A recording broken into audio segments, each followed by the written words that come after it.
taking off in 5, 4, 3, 2.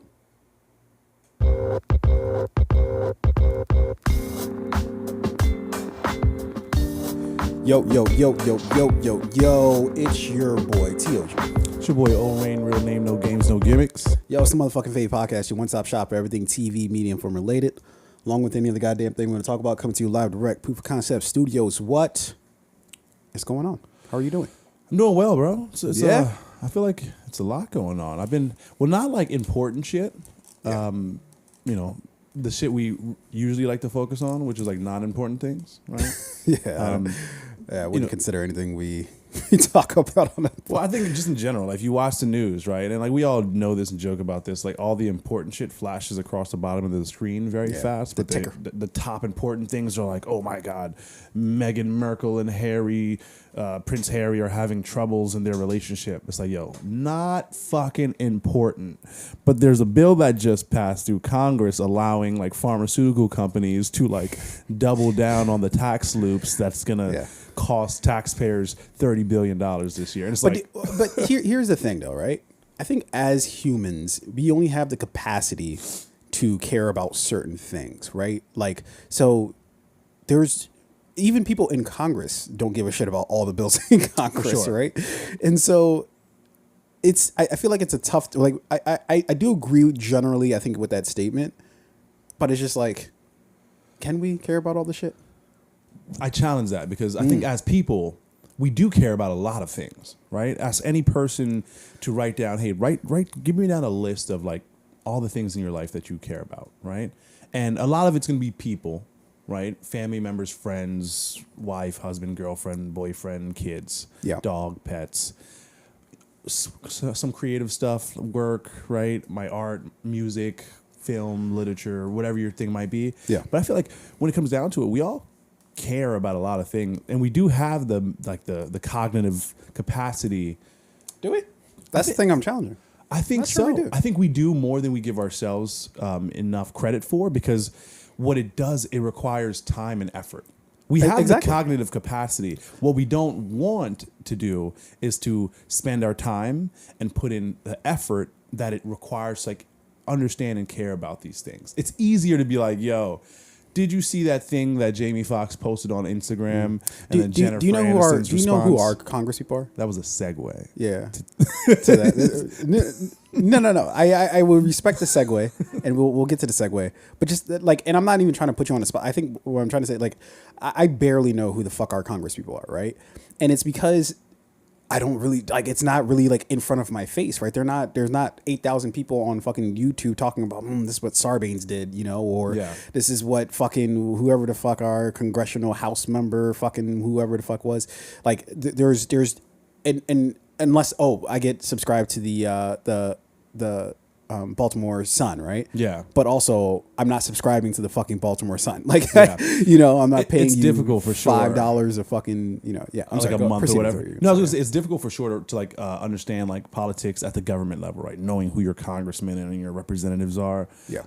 Or even what bills they're passing, what bills they're behind. Very difficult. I do think everyone should challenge themselves to at least understand like what's going on at the state level. You know what I mean? Like, what Mayor Brandon Scott is doing, what Governor Westmore, it's Westmore, right?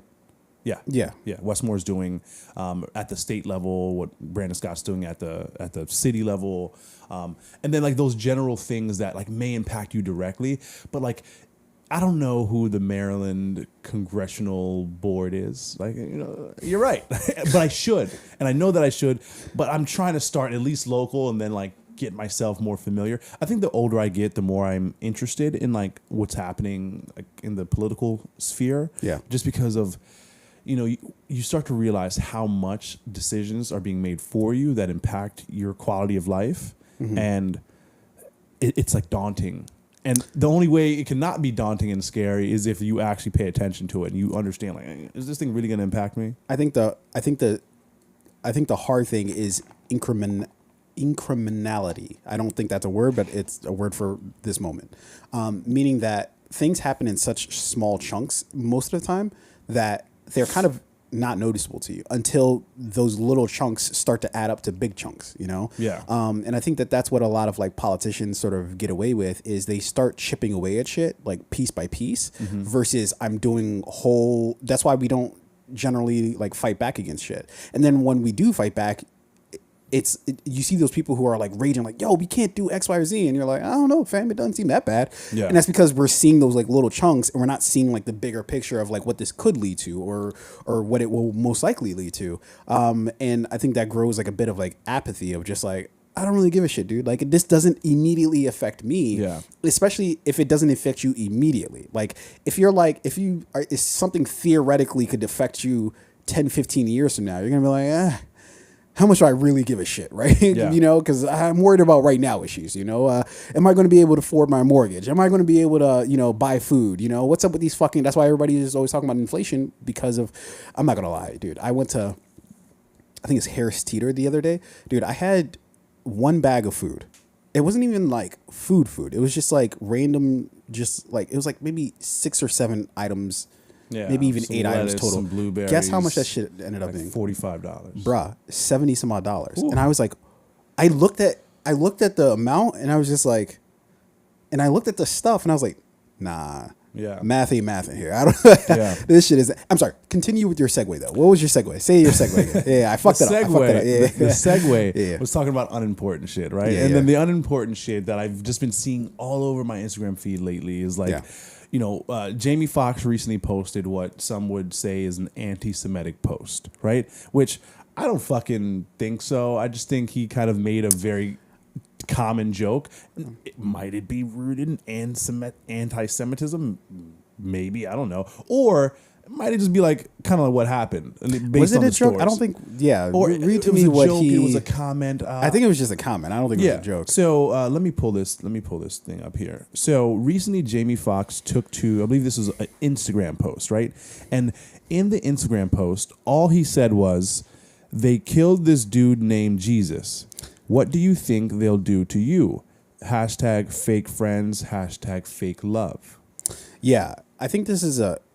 I'm sorry. Say what you need to say. So, in my opinion, what Jamie Foxx is clearly talking about here, and he's using Jesus as a reference, right? This beloved man, right? This man who turned water into wine and helped cure all these different diseases and whatever the shit they said he did when he was there, right?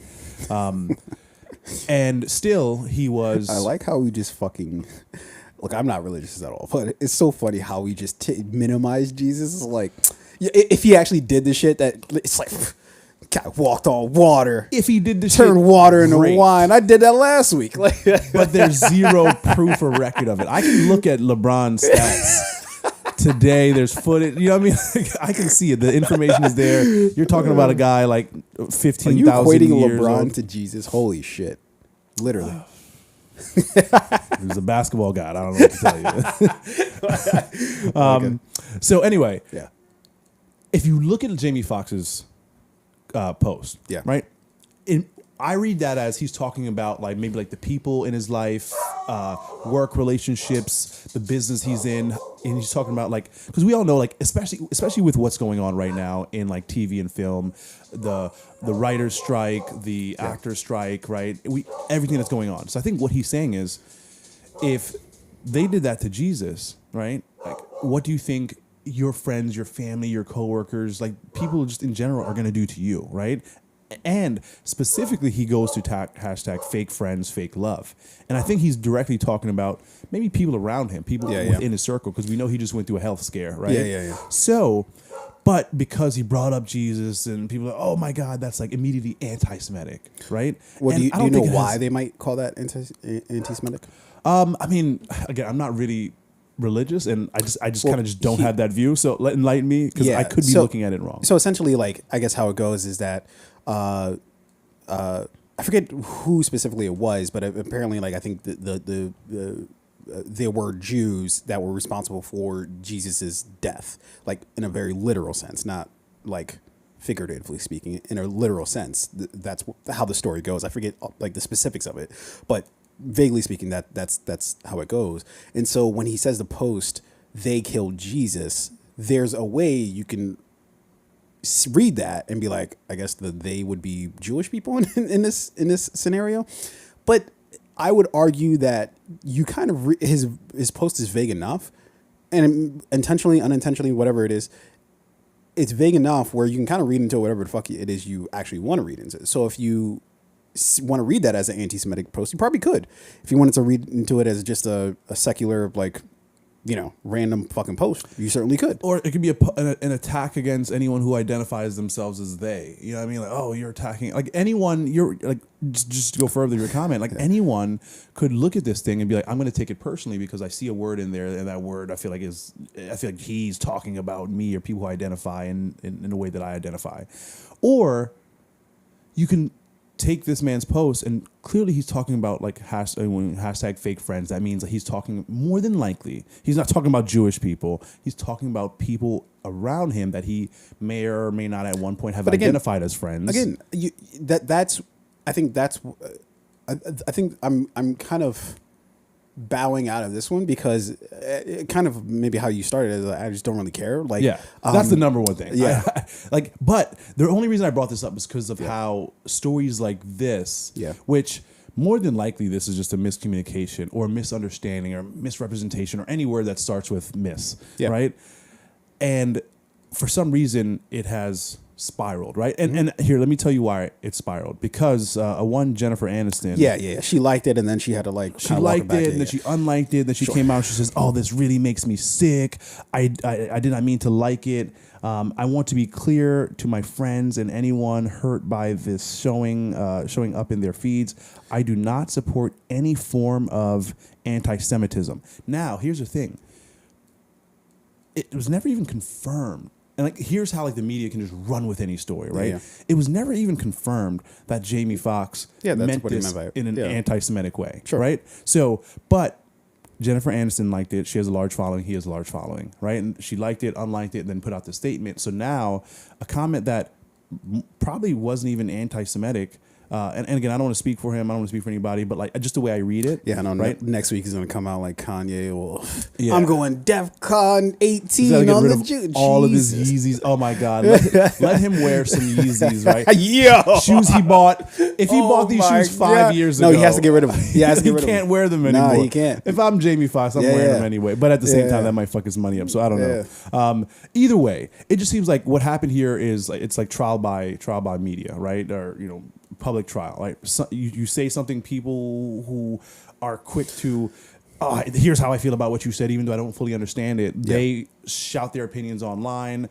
Jennifer Aniston gets involved. She makes her post, and then it's like spiraled into something that probably wasn't from the beginning. What I would argue is that like, well, there are a couple of different pieces to it. One, again, like I would like to state for the record that the reason why I don't really have any strong opinions about it one way or another is because I just don't care. And that's not to say like, oh, I don't care about anything.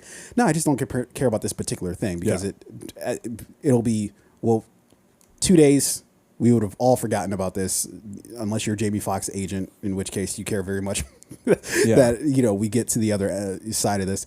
But then two, I think that shows like an incredible amount of like weakness, like say on like Jennifer Aniston's part, meaning that like she doesn't actually fucking know, right? But people are like yelling at her, so she's like, oh, let me back that up, and I'm just going to assume that it's anti-Semitic, regardless of if it actually is or isn't, right? And she's a large enough public figure where that's going to catch some ears or some more specifically eyes, because it's going to give it life in terms of confirmation. Yeah. As if, and I think that's the third part about this, I have two more parts, but the third part about it is that people, the internet's a wonderful fucking place, right? It's also the worst thing in the world, right? Because all people need is some sort of tacit confirmation, meaning that like, you don't need to know the origin of something. You just need to see some sort of confirmation that it's true, regardless of if that thing is an actual credible source of it. If it's true, it's why, whether you're a Trump supporter or even if you're on the left, right? You might read something and just take it at face value versus doing your own investigation into it. And even if you did do your investigation, who the fuck knows if anything on the fucking internet is true, right? It's just words on a fucking screen at the end of the fucking day, right?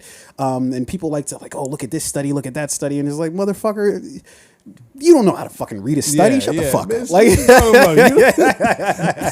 you don't even know you don't even know what variables are. Yeah. Tell me what the unknown variable is. It's like, I don't know. What was the control? Yeah. Does it have controls? Did you read the thesis? Is it a PSP controller? So I will. I do want to say this. I think I hope it's going to be a caveat into like the next two things that, or the next one thing. Sorry, the next one thing that you want to say, right? So, and that's Jamie Foxx's response to it because you just mentioned how he had an apology. Yeah. So, and I'll read it very quickly. I want to apologize to the Jewish community and everyone that was offended by my post. I know now my choice of words has caused offense, and I'm sorry. That was never my intent. To clarify, I was betrayed by a fake friend, and that. It's what I meant with they, not anything more. I only have love in my heart for everyone. I love and support the Jewish community. My deepest apologies to anyone who was offended. Hearts, nothing but love always, Jamie Foxx, right? So, Jamie Foxx makes a post on his Instagram. Some people get upset, call it anti-Semitic. Jennifer Aniston likes it, unlikes it, then issues a statement condemning, I guess Jamie Foxx's statements that were viewed as anti-Semitic, only to find out this guy wasn't even fucking talking about that. He was literally just talking about someone in his personal close friend circle who betrayed him. That's what he meant by they killed Jesus, they, the fake friends. Yeah. And it's debatable whether I guess he should have, because in a weird way that kind of gives the like okay of just like, you fucked up, when in reality it's just like, did he actually fuck up, or are people, or is that on other people for reading that into his post? Like his choice of words, again, you read into it what you want to read into it, and so it's like it's not the first time somebody's ever used Jesus as like they killed Jesus, and so they'll do anything. People have made that joke, that reference a billion times a year. It happens, right? For sure, yeah. And is it always anti-Semitic? Like no. Also, if a group. Not even saying a group of people, meaning like a group like Jewish people, right? Jews sound so terrible when I say that, but Jewish people, right? The Jewish community. So let's say like a group of, like women beat up another woman, and I'm like, well, they beat her up, right? Mm-hmm. Like, am I saying they to like degrade like women in some way, or like right? No, it's literally. I think they beat her up. I think that's a hard thing, because again, the internet confuses a lot of things, because there are people who would say shit like Jamie Foxx said, but do mean malice by it, meaning that they do mean they, as in the Jewish people, and so it's hard to parse. And ever since I think Kanye fucked the game up in terms of like now, especially like with the black and Jewish community, is just like, all right, now it's like when black people say shit, now it's just like, all right, well, I gotta do a double take here, because it's like, are you another Kanye? Because Kanye went just like infinite level of just, you're out of control, dude. Like you're just, everything you're saying is wild, dude. And so I feel like that's kind of changed that dynamic. And now when you make a post like this, now people do have to kind of be like, what do you mean by that? Because the temperature is so hot because of shit that like, say like, for instance, like Kanye did. But the last point that I wanted to make was, at the end of the day, it's on us, meaning that this shit is like, I think I'm becoming, I don't even know if I can use the word cynical, but like, I think shit like this is just inevitable, right? It's and also too, it's because we want to pay attention to shit like this, right? I was walking the other day. I was walking by the baseball stadium, right, and I saw the people who are kind of going in and out. It was the O's are doing pretty good right now, so obviously their games are like, I wouldn't say selling out or anything like that, but they're doing well. People are going. Yeah, I was there the other night.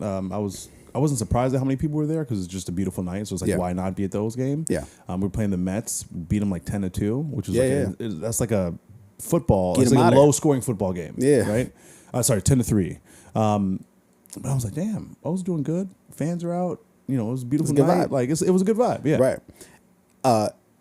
And I see all these people going in and out of games, and to your credit, what you talked about is like, shit that distracts us, right? But everything fucking distracts us, dude. Anything that doesn't have any sort of material bearing on our lives is a distraction. Truth be told, right?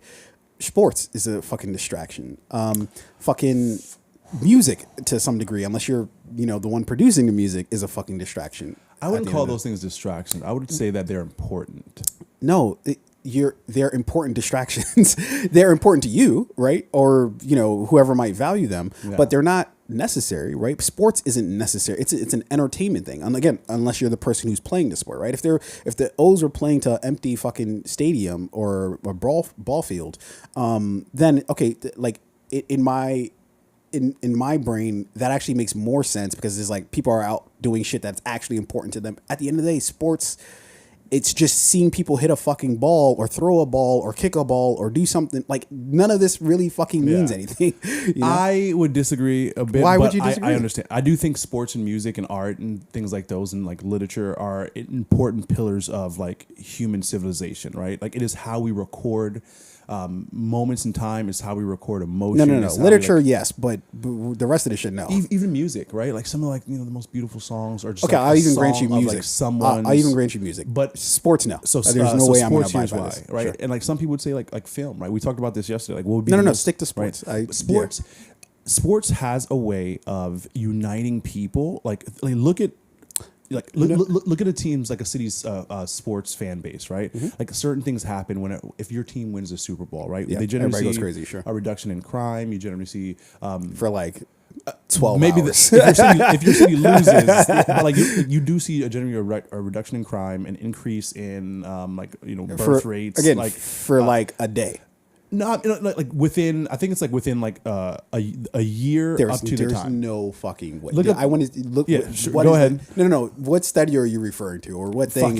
I don't Cambridge study, motherfucker. I don't know the exact study. Because you can't. Come on, you can't just throw that out there. As a team wins a thing. Super Bowl or a NBA championship or whatever, like there are generally positive correlation to like crime and data statistics within that region, right? But you'll also see things like an increase in birth rates because 9 months after your team wins the Super Bowl, you generally see an increase in childbirth, right? Because people are fucking that night, right? It's like little things like that. So, but that's not the only reason sports are important. I think sports teach people character, right? There's a reason why a lot of companies or a lot of businesses in general want to hire former athletes because those people are more resilient. They've been tested. They've not only done like the mental training, they've done like the physical training. They've put themselves through adversity and they've overcome that adversity to be a part of that team, that sport, that organization. And I think sports, especially for like young kids, are important to learn that confidence to do the thing. I'm sorry, just to clarify, you're talking about the people who played the sport. People who play the sport, but a lot of people who like. You know, even myself as a viewer, I don't really play any sport now. We went out and played tennis the other day, but I don't really consider myself like I'm not going to be at the U.S. Open. But like that wanting to be somewhat competitive in a way, it's great for the mind. It's great for the body. It's great for the societies. Like wherever there are communities that have like a central sport, not even like you don't have to have a football team, but just like where there are sports for children to like learn and play and build confidence, you generally see those communities thriving more. So I think historically sports have been important. You remember when you said I tend to like, and this is a complete sidebar, like that I tend to go on in my answers? Yeah. You spoke for an equivalent of 5 minutes. Just Fuck no, I'm just pointing it out. You so the next interrupted time, me. So no, I didn't interrupt you. You were done. But so when you make the assertion that I tend to get on my soapbox, just remember, I'll point out from now on when you give long-winded answers.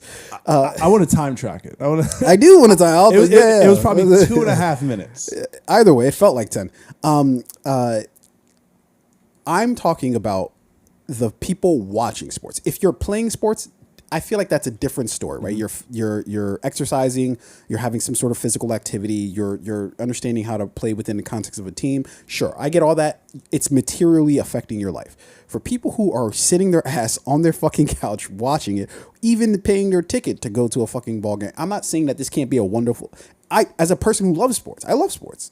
You know that. Like I don't hide that. You know, preseason starts this week for football. I'm so fucking excited. I can't wait.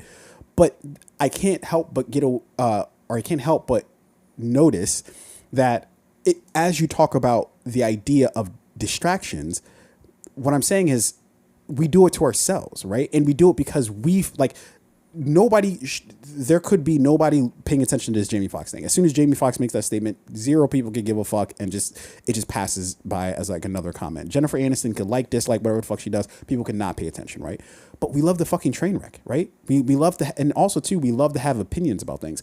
I think what I'm trying to say overall though is that we talk about, oh man, like I feel like we tend to blame the thing instead of just being like, this is our nature. This is what we do as human beings, is we find shit that is wholly irrelevant to whatever the fuck it is that we're doing and just obsess about it, right? It's why everybody loves being on Twitter, or not everybody, but the people who love being on Twitter is so they can obsess about shit that doesn't fucking really, like, at the end of the day. And you could argue that, okay, like maybe they might argue for certain bills, certain policies, those type of things, but in reality, them talking is literally just fucking them talking. It's just it's kind of meaningless at the end of the day, I mean, I get what you're saying. Yeah, I get what you're saying, and I completely agree that a lot of the things that we like invite into our own lives, we do it because we want to be distracted, right? So sports, right? Is it a distraction?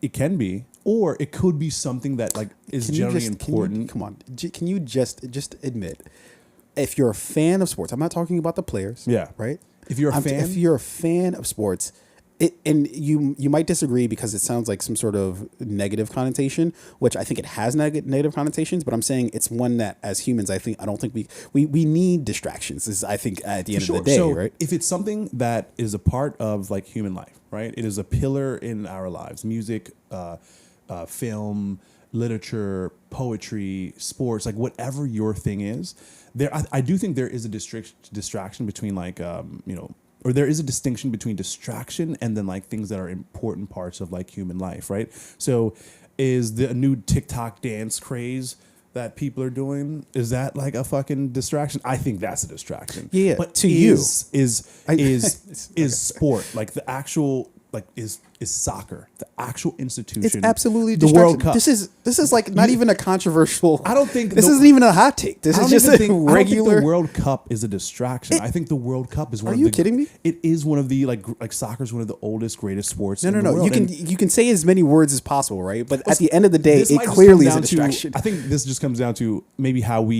the difference in how we define what is and isn't a distraction. Because I would say sports. What is your definition? I would say distraction? like a distraction would be something that is created or was designed to take your attention away from other things that are more important in order to wait. That was created or designed, meaning because some distractions are designed. Sure, but you're saying that it's anything that's created or designed to pull your attention away from something else, right? That should materially matter to your life. More or less. I think that is how I would define a distraction. Yeah. How does that not include sports?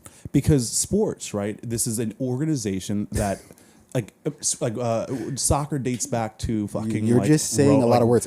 Who cares Greece when it whatever, was right? ancient Greece? And it was never designed to distract you from life. It was designed. Sport. How was it not? No, you're not addressing the thing itself. How was it not created to distract you from life?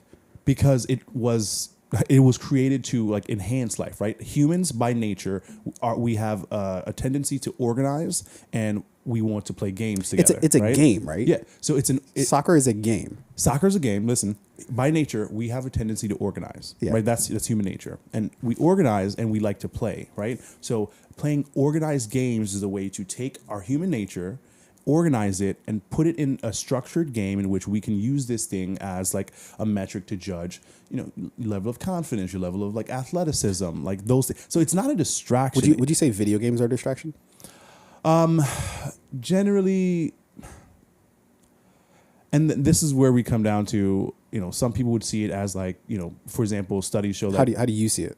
I don't see them as a distraction unless it gets to a point where it is deterring from your life in other areas. Isn't that always the case? Meaning that every moment that you spend playing a game is a time that you could have spent doing something else that might actually materially affect your life. Assuming that you're not like an e-gamer or some shit like that, where that actually literally is your career. Yeah. Or I mean, like let's say for example, race car drivers play a lot of video games, right? They're all like they have like obviously way better versions. Did you engage what I literally just said? I'm engaging it. So your question is, and just to show you that I'm engaging your question, Sure. your question basically is, do I believe or do I not believe that like video games, for example, because that is taking time away from you doing something else, quote unquote, more important, does that then not make video games qualify as a distraction? But what did I say directly after that? Meaning that if you play like or if you're whatever sport, if it's material to your career, then okay, fair enough, it's not a distraction. So that when you talk about race car drivers,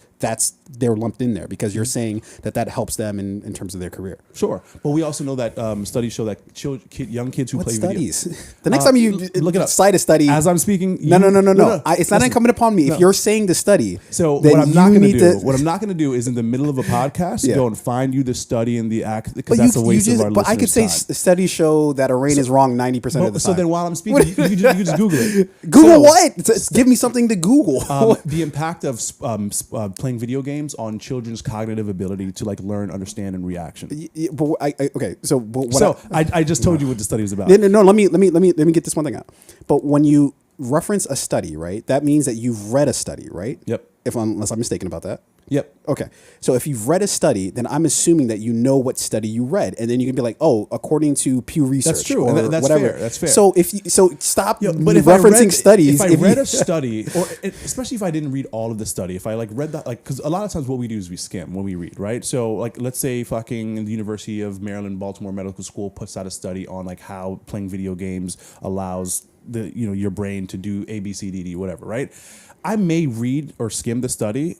Now, if I'm really, really into it, I might actually like, all right, this University of Maryland, Baltimore Medical Center, this study was done by like this research group, and that at least gives me something to like go off of. But if I casually read a study and I'm like, oh, you know what? I pulled these like highlights from the study. I'm sorry, I don't have all the information. No, but if you're pulling the highlights from the study, that means like you've.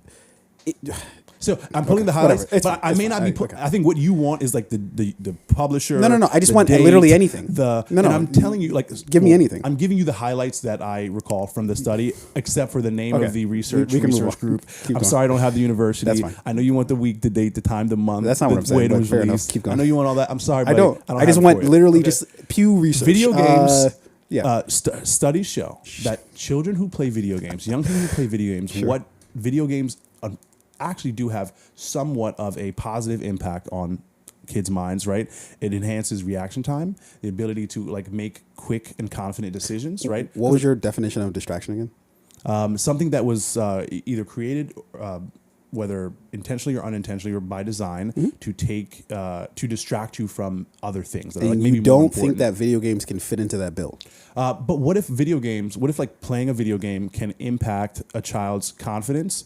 Their ability to understand, recall. Wait, I just need a yes or no at a higher rate. Fair enough. Yes or no?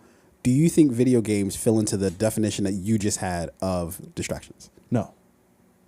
So what could like what is the thing that could? Because you can make the same argument you're making. Hold on. The easy answer is no, but there is like something beyond the no, and that is like no unless that person begins to spend more time playing video games and taking time away from other things. Right now, like let's say I only play games like for like an hour a day, 2 hours a day. Okay, here's I guess maybe not the fallacy of what you're saying, but like here's where I think you're inherently wrong. Meaning that you're saying, oh, if you play it for more than an hour, if you play more than 2 hours, whatever arbitrary time you're going to come up with, that's based off of your standard. What I'm saying, it is a distraction. Period. Whole cloth. Meaning that any amount of time that you play, that you spend playing a video game is a distraction, right? Regardless of however much amount of time that is, because any fucking moment, if you played it for a minute, if you played it for an hour, if you played it for 2 hours, whatever. So then the case reading is, a book is a distraction. Everything's that's what I'm fucking. Is a distraction. That's literally Tunde. That's literally what I'm trying to tell you is that everything's a fucking distraction. How did we start out this whole conversation? We started it based on. So you think everything in our entire lives is a distraction? No, things that don't necessarily materially affect our lives. So meaning that jogging might not, right? Because you're actually physically exercising, which is why when you kept saying that, I kept making the distinction when you were talking about sports, people playing sports is different from people watching sports, right? It's why I'm very clear on making that distinction. Yes, but I don't think that just because you're not a player, I don't think that as a viewer, sports don't have an important role in lives and again. society. I think you're, and I can't tell if you're. Then again, reading a book is a distraction. Yeah. Right? But books are great for the mind, right? Your vocabulary, cognitive depending on what skills. you read. What if I read fucking Playboy magazine? That's a journal. That's a magazine, not a book. So Playboy comes out with a novel. I read Playboy novels. I mean, I would say it's a distraction, but there's someone who may be like, no, this is like. No, I'm saying anybody could say that about anything. You could say nothing's a distraction, right? But because let's not be silly though. Let's not. How is that being silly? Because you're saying, anyone can say anything. I'm saying like, let's have the conversation within a reasonable scope. What's reasonable? Meaning who's deciding what's reasonable and what's not? In this conversation, you and I. Yeah, exactly, right? So you're saying according to you, right? This is all according to me. Sure. Everything you say is for the most part according to you. We can pull in some information and data. No, my definition I feel like goes. I think you want to see my definition as that's just your definition, but you want to see your definition. No, because as, this is a larger. No. It's because mine is a zero sum game, meaning that I'm saying that. Yeah, basically everything is a distraction unless it materially affects your life, right? And I think that's absolutely wrong. It just can't be right. Fair enough. Let me finish the distraction. Fair enough. Let me finish what I'm saying first.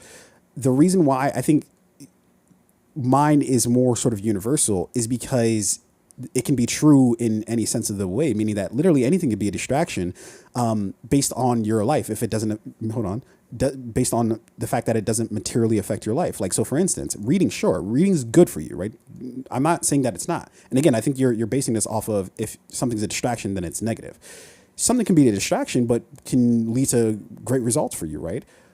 But it's still a distraction. Your definition is arbitrary based on how you determine it, meaning that you say, okay, playing an hour of video games is fine, but playing 3 hours of video games, that might border, but that's arbitrary.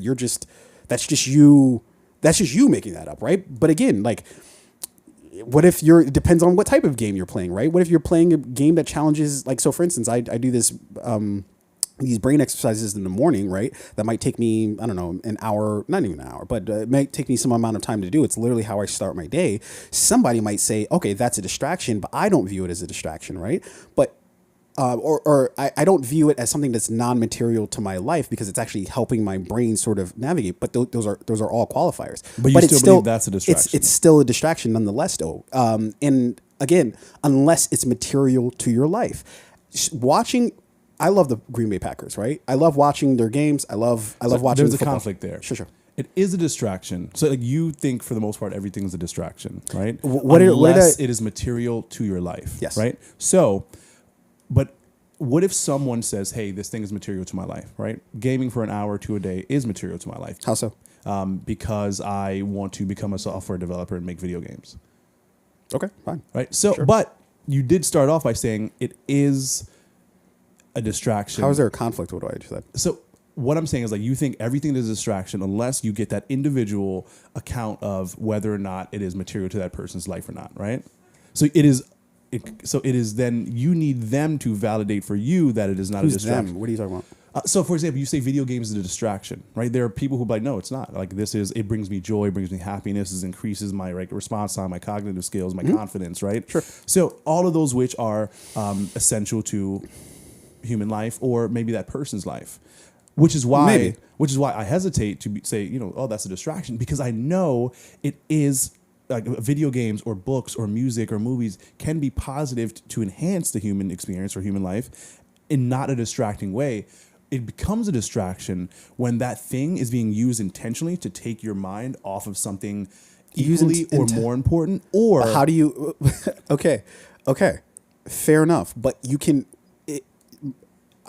I don't necessarily see the contradiction that you're saying, but fair enough. Maybe I can hear that again. I think you start with the label as it is a distraction. Mm-hmm. I start with it is only a distraction when it goes beyond a certain point. But couldn't somebody make that excuse for anything that you're talking about? The same thing that you're talking about in terms of it impacts me X, Y, or Z way, or it does this or that for me. Couldn't they just use that for if they played video games for 5 hours straight every day and sure, but we can look at them like, bro, you're fat and you gain 5 hours a day. You ain't get no bitches, and you didn't go to you didn't get accepted into the college you want to because you didn't write a good test or essay because you were gaming. But again, what if some shit like that? Okay, But what if they still maintain that no, it's helping with my cognitive function I have and to whatever? see it in some way, shape, or form. It has to manifest, right? So if you're saying, What do you? so like What? let's say someone says, oh, I play 5 hours. Yo, how is what I'm saying wild, Yeah. but what you're saying isn't wild? This is Listen, crazy. if someone says I play 5 hours, I play video games 5 hours a day because I want to become a gamer, Sure. right? I'm like, okay, cool. Not a distraction. You're using this to like enhance the quality of your life to pursue your dreams, your ambitions, right? Mm-hmm. Now, let's say they say that, but in no way, shape, or form are they pursuing like a career or like learning in like software game development. No, Then but it's like, oh, okay. you're giving different qualifiers now. Okay, when you were talking about how video games might impact your life or whatever, you said, oh, it helps with my cognitive function, it helps with my motor functional skills, whatever the fuck it is. It's all things that are just like, okay, this like this Those helps. were the results of the study on how it impacts children. For sure, right. So somebody might say that, okay, fine, I don't have a job, I don't whatever, but this is still helping as far as whatever the cognitive function is according to the study that you're talking about. In your definition, that's still not a distraction for you then. Well, in your scenario, the person, let's say they don't have a job, right? Where in order to continue that lifestyle, right, gaming and using that thing This for is pleasure. in my scenario? In the scenario you just gave, where you're just like, let's say the person doesn't have a job, Sure, yeah. right? So in that scenario, not having a job, right? That's how like more than likely the person pays for their gaming lifestyle. Whereas if they continue to game, unless they turn this thing into They're a rich, their families are rich. Well, now that's a different thing, right? Because then, yes, I would say, you know what, the person's just happy gaming, and if their family's rich and like Wait, but it's still not a distraction though. then I would say yes, it's maybe still a distraction, or I would view it as a distraction because I'm not afforded that quality of life. me crazy. But to them, right, to that person, it is not a distraction because they're like, this thing makes me happy. It enhances my level of confidence or some way. But then that I'm means connecting there socially are with no others online. Fair enough. But then by definition, what you're saying is that there are no distractions then. Well, because in this very particular circumstance, you're saying like, oh, their family's rich, they're well off. There's like, plenty of families who are rich. Like, what do you mean? yeah, but that does change the nature of what you do and how much time you spend doing it. If I game 5 hours a day and I'm broke and I don't have a job and like I'm about to like get evicted from my apartment because like, I'm not working, I don't have any money, then yes, the video games are a distraction. If I'm very wealthy and I come from a very wealthy family and we're well off and money's not an issue and housing is not an issue, food is not an issue. So okay. So maybe you should amend your definition just so I I can at least track it. Is a distraction is something that disrupts your ability to maintain your current lifestyle. Or current lifestyle, quality of life. I would probably go with quality of life because... Wait. So what's the full definition then? So I would say... And we're just creating definitions for shit on this. No. This is good. This is good. So I had the definition of distraction here. Sure. A thing that prevents someone from giving full attention to something, right? Another definition is extreme agitation of the mind or emotions. But let's stick with the first one. Something that prevents someone from giving full attention to something else. Yeah, and I think that literally falls in line with what I'm saying, meaning that everything can be a distraction, right? Especially if it doesn't, and again, this is just what I'm adding onto it, if it doesn't materially affect your life. Meaning that if you take anything, think, because I think that's the go-to to be like, well, you can read anything and it's good for you. It's like, well, no, it depends on what you're fucking reading, right? I think, if you start reading fucking Mein Kampf or some shit like that, I would argue that I don't know if that's going to help you too much. I don't know if that's going in the right direction there, right? Yeah. So, just saying reading whole cloth, I don't think is like, okay, that's the one dub, but reading in itself can be a distraction, meaning that you can do the same thing with reading that you're talking about with video games, right? Sure. You can just keep reading and neglect literally everything else, right? But what I'm saying is the time you spend on something is irrelevant. It doesn't change the fact that it can be a distraction, right? Reading can be a distraction if it doesn't materially actually impact your life. That's not saying that reading's a negative thing. That's not saying that even the fact that it's a distraction. Sometimes, again, you need distractions, right? Yeah. Sometimes I just need to take my mind off of whatever the fuck it is that I'm working on because maybe I'm staring too hard of it. Yeah. It's like how when people are working on complex situations, sometimes they just need something to take them out of the headspace so they can clear their head and come back to it with a fresher mind, right? Yeah. So I'm not saying that everything being a distraction is a negative, you know, because it feels like that's what you're bringing into it, of just like, well, it's not a distraction because it can help you do X, Y, Z. I'm like, okay, sure, those things can help you do X, Y, or Z, but it doesn't. If my job is if I'm a fucking data analyst, right, or I don't know, pick whatever fucking job you want, right, and I spend, you know, a weird amount of time like watching like rugby, like, sure, you can say all these things. Oh, it helps with teams, and like, you know, it can, you know, being a part of a fan base can like raise. Sure, I'm not saying it's also a fucking distraction from my job as a data analyst, and which can be fine unless it goes too far, which it's not fine. But it doesn't matter whether I spend a minute watching rugby or spend fucking a week watching rugby. It doesn't change the fact that it can be a distraction. Yeah, I think we start at different places. I think you start with everything as a distraction, and distraction can be good or bad. I start with that.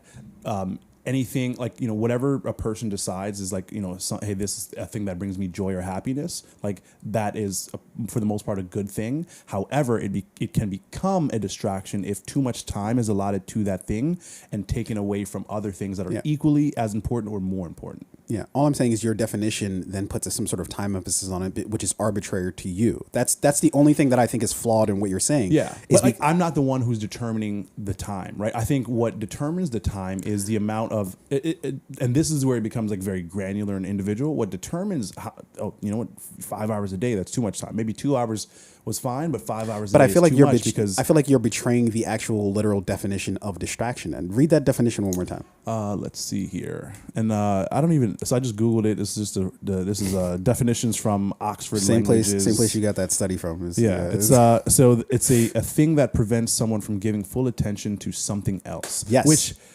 very extremely vague.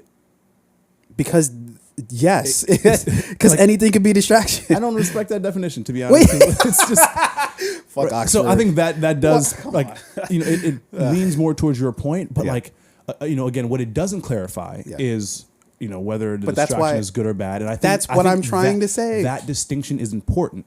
No, and that's perfect, and that's great, and that's perfectly fine for there to be a distinguishing factor of whether something's a good distraction or a bad distraction. I wholly agree with what you're saying. This definition does not, it says everything is a distraction, which is not. It's literally the definition of the word, right? So what you do with the word, it's like, I can say the word blood, right? But blood in different contexts can mean different things, right? Just like the word distraction can mean different things based on what you're talking about. So, and to be honest, I don't think either of us are wrong. I'm saying I use the word distraction at a point in which I see that the thing is having negative consequences to the individual's life, right? To the quality of their life.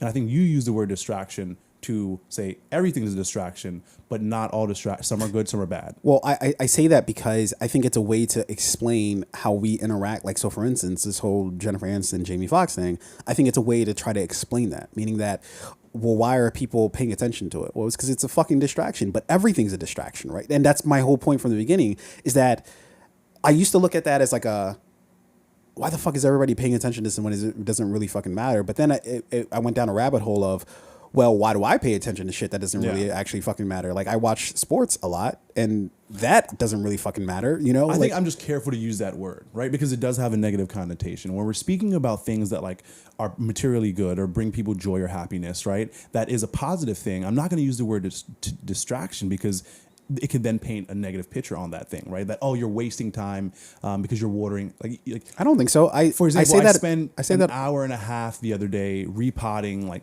4 or 5 of my plants and like watering them and like doing like and it was like it was a very positive feeling emotionally to like take care of something else. Your zen, right?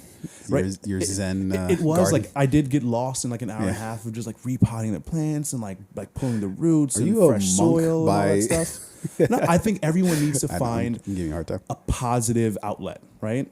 And you know, I spent an hour and a half of my time on that, right? And like someone somewhere may say, "Oh, you were just like you distracted yourself. You were wasting an hour and a half of your time." Mm-hmm. But I think generally it would be like, "Oh, that was a good use of an hour and a half of time because it brought like happiness and focus back." And then you know, you did something positive, and then I was able to do that and continue that positive momentum. This actually leads into a really interesting argument of words.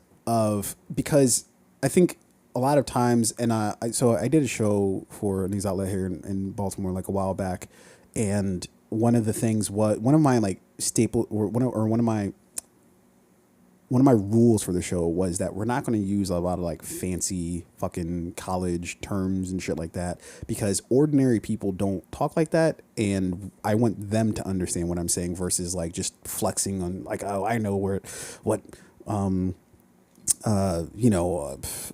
I know where critical race theory is, or I know what fucking intersectionality means, like like all these like things that is like cool, like when you're fucking debating with like or talking with college people, sure, they might understand what the fuck you're talking about. But if I'm at fucking Wendy's, I don't think I'm going to be getting into intersectionality. That just sounds like the intersection, like over there. You turn into the Wendy's.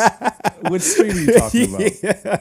Yeah. So, but this gets into an interesting conversation of, because I'm actually really taking the position of, I think you can broaden the idea of what distraction is, because I think I understand exactly what you mean in terms of like it has a negative connotation, because you're like, hey, stop being distracted, or like you seem distracted, or all these ways that we use the word. But I see it as a necessary part of. I see distractions as a necessary part of life, and if it's necessary for life, then it can't just be bad, right? Yeah. Like. So, but what we have to also do is understand the way the word is used in like today's society, right? Like there's the definition for the thing, and then there's its use. It's how we, how everyone practically uses it more often than not. I think that's literally the thing that I brought up to you. No, I'm agreeing with you, right? So I'm saying that, like, yes, like you're absolutely right. Like the definition is one thing, how we use it is another thing, and how we use it. I'm not going to say it's more important than the definition, but it's important. No, I would argue it's more important. Society. I think we always need to maintain the definition of the word, right? But how we use the word throughout time may change. Even think about how we use slang, right? There's like, if you were to say fucking, I don't know, whatever fucking slang word. You know what a perfect one is? Yeah. The other day, I was talking about how like, when you're riding around the city, I was like, I got the bitch on me if I'm riding around the city, right? Yeah. And you were like, I've never heard of the word bitch used for like to call a gun, right? And it's like I don't know, I probably heard it from like some song I listened to or whatever, right? So, but like if we go back 10 years, the word bitch was used a little bit differently. If you go back, used it a little bit differently. If you use the word bitch 10 years ago and you're referring to a gun, people be like, the fuck are you talking about? What kind of gun is this? But so like the brand manufacturer? So the words are used, then they're defined and added to the dictionary, and over time the way we use them changes, right? So for me, and it goes back to the core of this conversation, the word distraction generally does have a negative connotation, where you say someone's distracting themselves but doing a positive thing.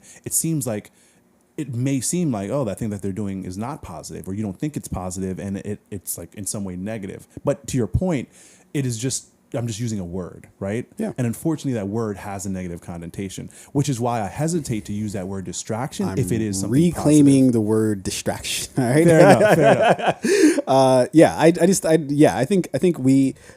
I do think I'm trying to kind of broaden the idea of what distractions are, because again, like when we see this shit like online, people arguing or whatever, I think there's a tendency to like, just like we were talking about at the beginning of this conversation, of just like, well, why do people care about this, right? Like, why the fuck do I give a shit about why Jamie Foxx is saying this, or why Jennifer Aniston is saying that? And you could argue that they're celebrities that are, more importantly, actors that we either pay money or spend our time, to as distractions, to watch their movies or shows or whatever the case is. So you could argue that it does maybe have some sort of material effect at the end of the day in terms of like how these people might feel. Like, so for instance, if it turned out that Jamie Foxx was indeed anti-Semitic, and they're like, maybe I don't want to watch his next movie that comes out. Maybe I might want to miss that, right? But I think it's a mistake to just simply look at things that like start online like this and just be like, well, I don't think it's important, so therefore this shouldn't be important to like everybody else. When in reality, we all do the same shit, but just in different ways. So for some people, they get online, they argue about stupid shit like this, and I will call it stupid shit because I believe it's stupid shit. But then when I'm fucking, screaming at the top of my lungs because somebody dropped a touchdown pass in the back of the fucking end zone, if this is 20, 2013, 2014, or 15, when the Packers went to the NFC Championship and fucking Russell Wilson throws like 5 interceptions and somehow we still lose the fucking game, there'll be other people who be like, bro, you need to calm the fuck down. Like, this is not that serious. Like, they're not paying you. You know, you're not fucking earning money from the Packers or some shit. It's just a team that you saw their colors and you're like, oh, that's cool. You know, and you ran with it, you know, like, and so it's like, I think I'm going to ease off of like looking at people online because it's like, yo, they're just, sure, maybe it's negatively affecting their life if they go too hard online, sure. Or they just decide to fire off this fucking tweet and then they go on the rest of their day, you know? I generally try, like, there are certain words I'm very particular about using. Yeah. I don't like to use the word important for non-important things because I like in my personal life and when I'm speaking to people, if I say something is important, I mean it because it is. And if something's not important, I don't like to label it as, oh, you're like, oh, this is so important because it's not. It's like there are certain words that I generally, like before I use it, I feel like, do I want to use this word in this instance because of what it might imply? Or just by the nature of me in my own cognitive fucking world, protecting the use or the meaning of that word in my life, right? So I'm not going to call something important if it's not important. You mean the meaning for you or the meaning as for society? For the most part, it's just me, right? Because like it is me in my, you know, the world that I live in my head that I express outwardly, right? So it's like for me, and it might sound silly to some people, it might sound stupid, but I don't like to use the word important for things that are not important. Maybe valuable, maybe, you know, that like meaningful, right? Or you know, this thing requires my attention, your attention, whatever. But like, if I'm like, before I say, hey, this is important to me or this should be important to you, I really try and think about that. And I don't know why I've attached or latched myself to that word. Other words like hilarious too. I'm not really, that wasn't hilarious. Might not even be funny. Yeah, I find this kind of strange because it's like, do you know how some people, you ever heard somebody tell a terrible joke and then someone else is there and they're like, that's hilarious. Like, no, yeah, it's not. I say hilarious all the time. Do you know what the word hilarious means? Mm-hmm. It means like it is so funny or humorous to you that you are in a state of insanity and of uncontrollable I would laughter. argue most of the time that I use the word hilarious, I'm not actually laughing as I'm saying the word. Yeah, so then it's mostly being used wrong. Like hilarious means like extremely amusing. No, but I don't think people like look at me twice. Like if I were to say something you said was hilarious, but I'm like not like laughing. See, I can't give that to you. I can't give it to you. I can't give you hilarious. No, because that's too great of an award to give a joke that might have not been hilarious. I'm like, that's funny, that's witty, that's clever, but hilarious? Yeah. I think the strange part about what you're saying though is that it's isolated to you, meaning that like as long as like I wouldn't use certain words because the words only matter so far as other people understand what I'm saying. Does that make sense? For sure. Yeah. Like that's literally the only reason why language exists. That's just language. Yeah. Yeah. We all agree that these words have this general meaning. Exactly. Right? But we all do have a tendency to like use grandiose words to like present words like grandiose. Right. Because, I mean, that's the best way to put it. I also wanted to. Is it even a word? I listen to T.I. I don't even think that's a word. I listen to T.I. Okay. He's one of my favorite rappers. Sure. Talk about somebody. Yeah. So talk about somebody who uses words in an interesting way. But like I do think like there are words that are like grand in or theatrical, right? I mean like hilarious. That was jaw. You mean grandiose? Is that what you're trying to say? Is it grandiose? Did I say it wrong? Yeah, I don't think grandiose. Grandiose? Yeah, I don't think that's a word. Damn, I might be wrong. How'd you spell it? Grand. Yeah, I guess it is grandiose. IOUS. I could have swore grandiose. Grandiosity, grandiose, I could have swore grandiose, meaning like grand. Like what is that other word? It's like it's when like someone speaks very, very like prominently and The Great Gatsby. Remember that book? He was someone who was known to no, you know what? He had delusions of grandeur, and I thought the word grandiose was like when you have like these delusions of grandeur, you speak very prominently, but it could just be you might have grandiose. just created a word. I don't know. Yeah, I don't know. Add it to the dictionary. Sure. Anyway, so people have a tendency to use words like hilarious to just describe something that was like, but that's funny or witty. But again, the idea that something is hilarious is subjective. Like I understand what the actual definition of it is, but even like I can even look up the definition and without even seeing it, I can tell you that it's still subjective in terms of what you might find as hilarious. For sure. And I admitted that like this is just how I in my brain process and choose to use certain words over others, right? So like, yeah, but I guess what I'm asking is, what does that even like? What does that mean then? It means like because the only and the reason why I say that is because the word only like it's kind like I don't even know what even to call that, because if you're saying, oh well, you struggle or not struggle, but like you're very selective when you use the word important because of, no pun intended, but like your importance for the word important. Yeah. No, we gotta find a way to different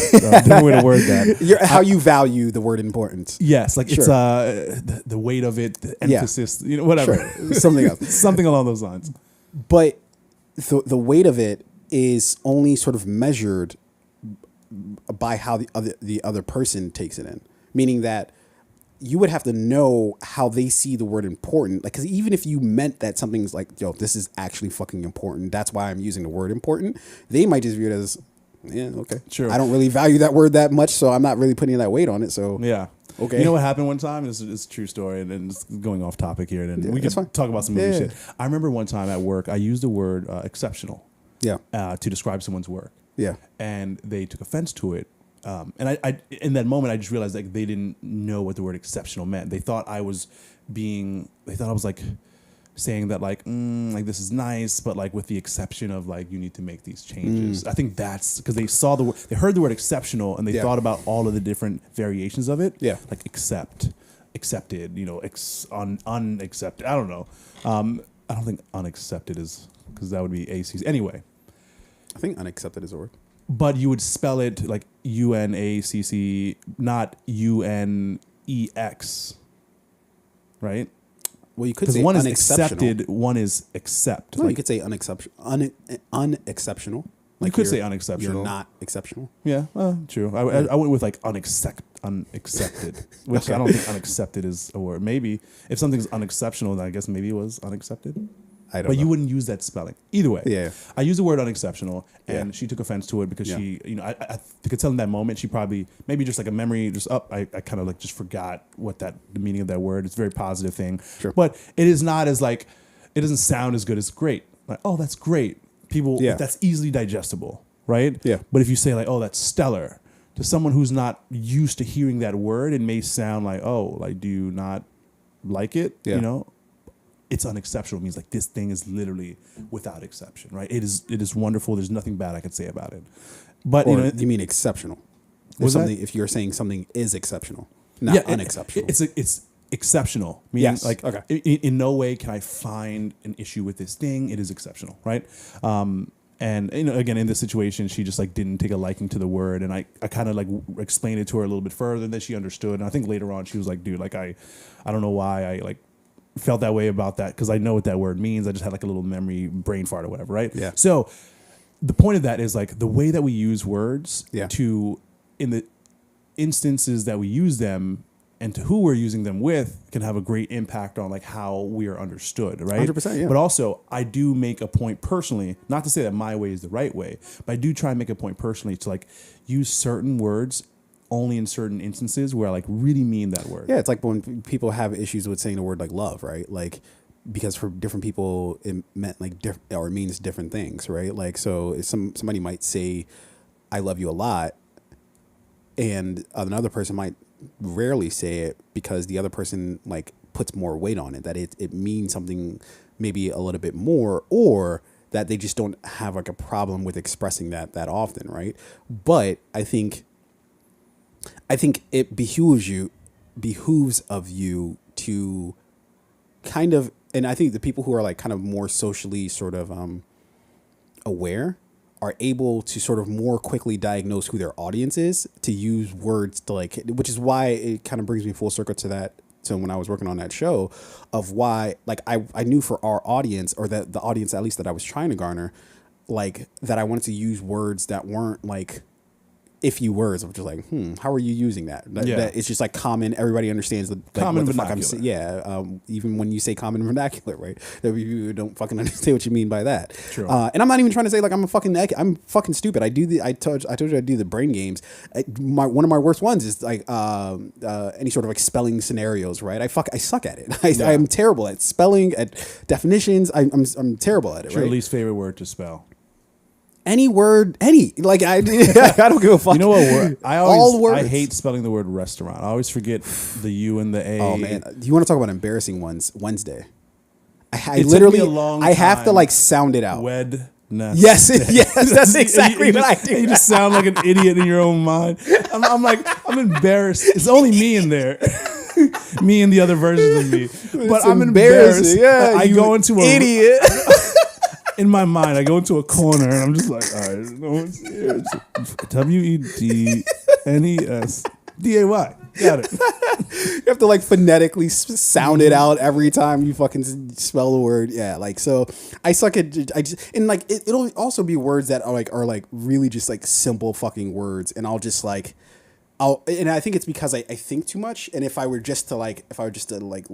brain were just working and I wasn't like distracting myself, then I'd be like, oh, this is how you spell this is how you spell that, or I could even sound things out but just there's too much shit going on in my brain for my brain to just be like, no, what are you doing, you fucking idiot, this is how you do it. You know, okay, we talk about all that just to say we were very distracted by this. We were very distracted by this. Not a bad thing though. It wasn't a bad thing. That we were it led to a by this great conversation. It was a really good discussion. In speaking about distractions, I was working the other day, and I was working on a particular task, and then I completed that task, and I was like, all right, I still want to do more, but also I want a distraction, right? Like I'm kind of tired of working right now, and so, and when I say the other day, I mean literally yesterday, I wanted to distract myself, and as luck would have it, a great distraction fell into my lap: Guardians of the Galaxy 3. Yeah, I watched that the other night. Yeah, I didn't go see it in theaters. I wanted to. See it in theaters. Yeah. I just didn't like fucking get around to it. Yo, is Marvel over, dude? Is it over? No. You sure? No. There's some things coming down. I want you to make a compelling case for why Marvel is not. It's not a wrap for Marvel yet. I need somebody to inspire me here, because I think generally there is still a great and large appetite for these types of stories. Right? I think just as much as a film like Oppenheimer can have like really important messaging in it, right? Like Oppenheimer, it's a true story based off of past events, but like whenever we tell stories based off of past events, we're not telling those stories because only what happened matters. It is what happened and how it impacts us today, right? Mm-hmm. And then how what happened could impact tomorrow if we don't learn from it, or if we don't like continue the work, right? Sure. Whatever that thing may be. Yeah. Very vague, but like generally it's there. Mm-hmm.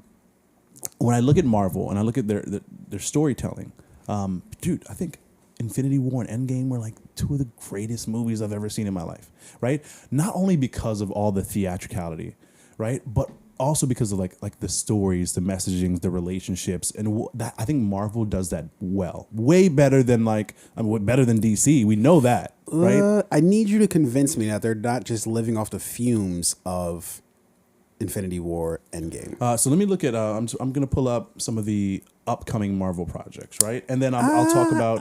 What I'm going to need specifically for things that have come out within the past 2 to 3 years. Okay. I would say Moon Knight. Moon Knight was amazing.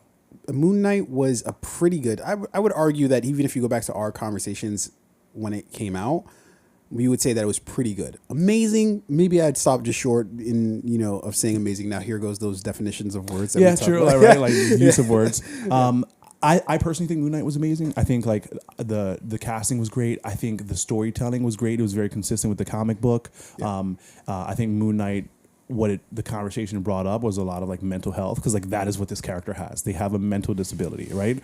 Either everything that they're experiencing is real or everything that they're experiencing is fake, and they don't really have moon powers. They are not really the Moon Knight. There's no Khonshu. They just have 3 different personalities, and all of those personalities somehow agree that like they have superpowers, right? That could literally be all it was. So it's not only a great story.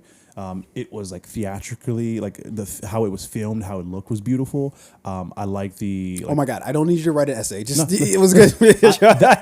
you want to know why I thought it was great? No. I think Marvel's not over. This is why. Anyway, yeah. But the short version is Moon Knight was great. Yeah. I didn't personally like WandaVision, but I like where Marvel's going with a lot of the things that they're creating. You know what you're really fucking good at? What? You know what you're really good at is glossing over things that you say, but then surrounding it with other words. No, that's generally how I feel. No, I didn't like know that's WandaVision. genuine. I know that's how you feel. What I'm saying, my specific ask for you was convince me that Marvel isn't dead, that it's not over for Sure, Marvel. and right? here's why. Sure. Even shows that I do not like, or things that Marvel has done creatively that I do not like, I respect the direction Marvel's heading in. Where we're not going to keep giving you we're not going to keep giving you more of the Winter Soldier and more Endgame and more, Infinity War and more like big fight scenes and explosions and just like characters you love. We're going to expand our storytelling. We're going to tell you stories about different characters. We're going to tell you stories in different ways. That's what they did in WandaVision. That's what they did with Moon Knight. That's what they did with Thor: Love and Thunder. And I feel like there's so many projects coming out where Marvel's like Werewolf by Night, one of my favorite Marvel projects of the entire year. If you haven't seen it yet, absolutely you have to watch it. It was just great. It was fun. It was quirky. It was witty. It was in black and white. Like, it was very different than what Marvel's doing. So I think why I'm like excited for the next few years of Marvel is because I like how they're starting to tell different stories in different ways, and the creativity is more. I think it's greater than what we've seen in the past. Okay, I'm going to give you the simple reason for why I think it's over for Marvel. The simple reason is because with their Infinity War saga, that took up the first three, I think, phases of the MCU, right? Yeah. Phase 4 was post Infinity War, right? Or post Thanos, and everything in that, or mostly everything within those first three phases, all led to Infinity War, and then and thereafter Endgame, right? Everything was focused. Meaning that even if it was like a random Ant-Man movie, it was focused. It still had some sort of point. It was a part of the piece of the puzzle, right? And what my argument is now, I personally don't think it's dead, but I think it's on life support right now, right? They only got, because if you watch Secret Invasion, look, I tried so hard to really like Secret Invasion, but even I have to admit that it's just not a good show. From silly plot lines that are started to how even they depict things like have you watched Secret Invasion? Yeah. And you got to the end? You finished it? Okay, even how they displayed all the powers, it's like, well, why did they need their arms to turn into the Hulk in order to display the Hulk powers? Like, yeah. And then you have Drax arm, you have the fucking Hulk arm, and then you have and then you have to see the arm in order for it to do the thing that it's supposed to do. It's all really fucking stupid. Yeah. And then you also have like the weird notion that like after it all, okay, you basically have the most powerful being in the not only just universe, any universe right now in because just with Thanos' DNA, Captain Marvel's DNA, Captain America's DNA, Thor's DNA, and you have telekinesis, you have like you can do anything you want. What the fuck? Skin, you don't even need the Infinity Stones anymore. Yeah. You know, you're good to go. And they found a way to buck it up, like murk it up. It was silly. And Samuel L. Jackson, he's a fucking fantastic actor, right? But even he couldn't save this. Like there were so many roads. His whole plot line in this was and really I feel like they silly. kind of like created that. Just like they're like, because I don't know. I don't think that was the plan. No, I think it was the Civil War. Because it definitely wasn't the plan during Civil War. Yeah, well, so Civil War is like when Rhodes got hurt, and everything post Civil War that featured Rhodes is not. Essentially, he was a Skrull. Yeah. But I feel like they could have decided, they could have made that decision during Invasion War, where it's like, I'm just saying, I don't think that was their thinking in the last 4 or 5 films that Rhodes has been featured in. It wasn't. I think it was like in a Secret Invasion when they knew they wanted to work on a Secret Invasion, right? So I'm saying all of this. That every phase past the Infinity Saga, right, every phase past it has been colossally confused, middling, muddy, whatever other M word you want to use. Because there's, even if you have Kang, right, which obviously that's still up in the air because of all the legal, situations that Jonathan Major is currently in. And depending on how that bends, like if it turns out, yeah, he did do all that shit and he's held responsible. That nigga did that shit. Quote 50 Cent. I do not. I'm not subscribing to the fact that Jonathan Majors is guilty of anything. That was a 50 Cent joke. Yeah. I don't want someone to take that and run with it. Like, yo, Arain said it. It must be true. And so we are now in phase 5, unless I'm mistaken, right? Correct. Yep. So phase 5 began with Quantumania. Yeah. Began. and I would argue that, okay, I could point to, and not only was everything really focused in the first 3 phases, but they were like, the movies were more often than not good. In fact, I can only point to about 3, maybe even 4 movies in the first 3 phases that were just not good, right? It's the opposite in that you could maybe point to a Moon Knight and be like, all right, that slapped. You could, I like Loki.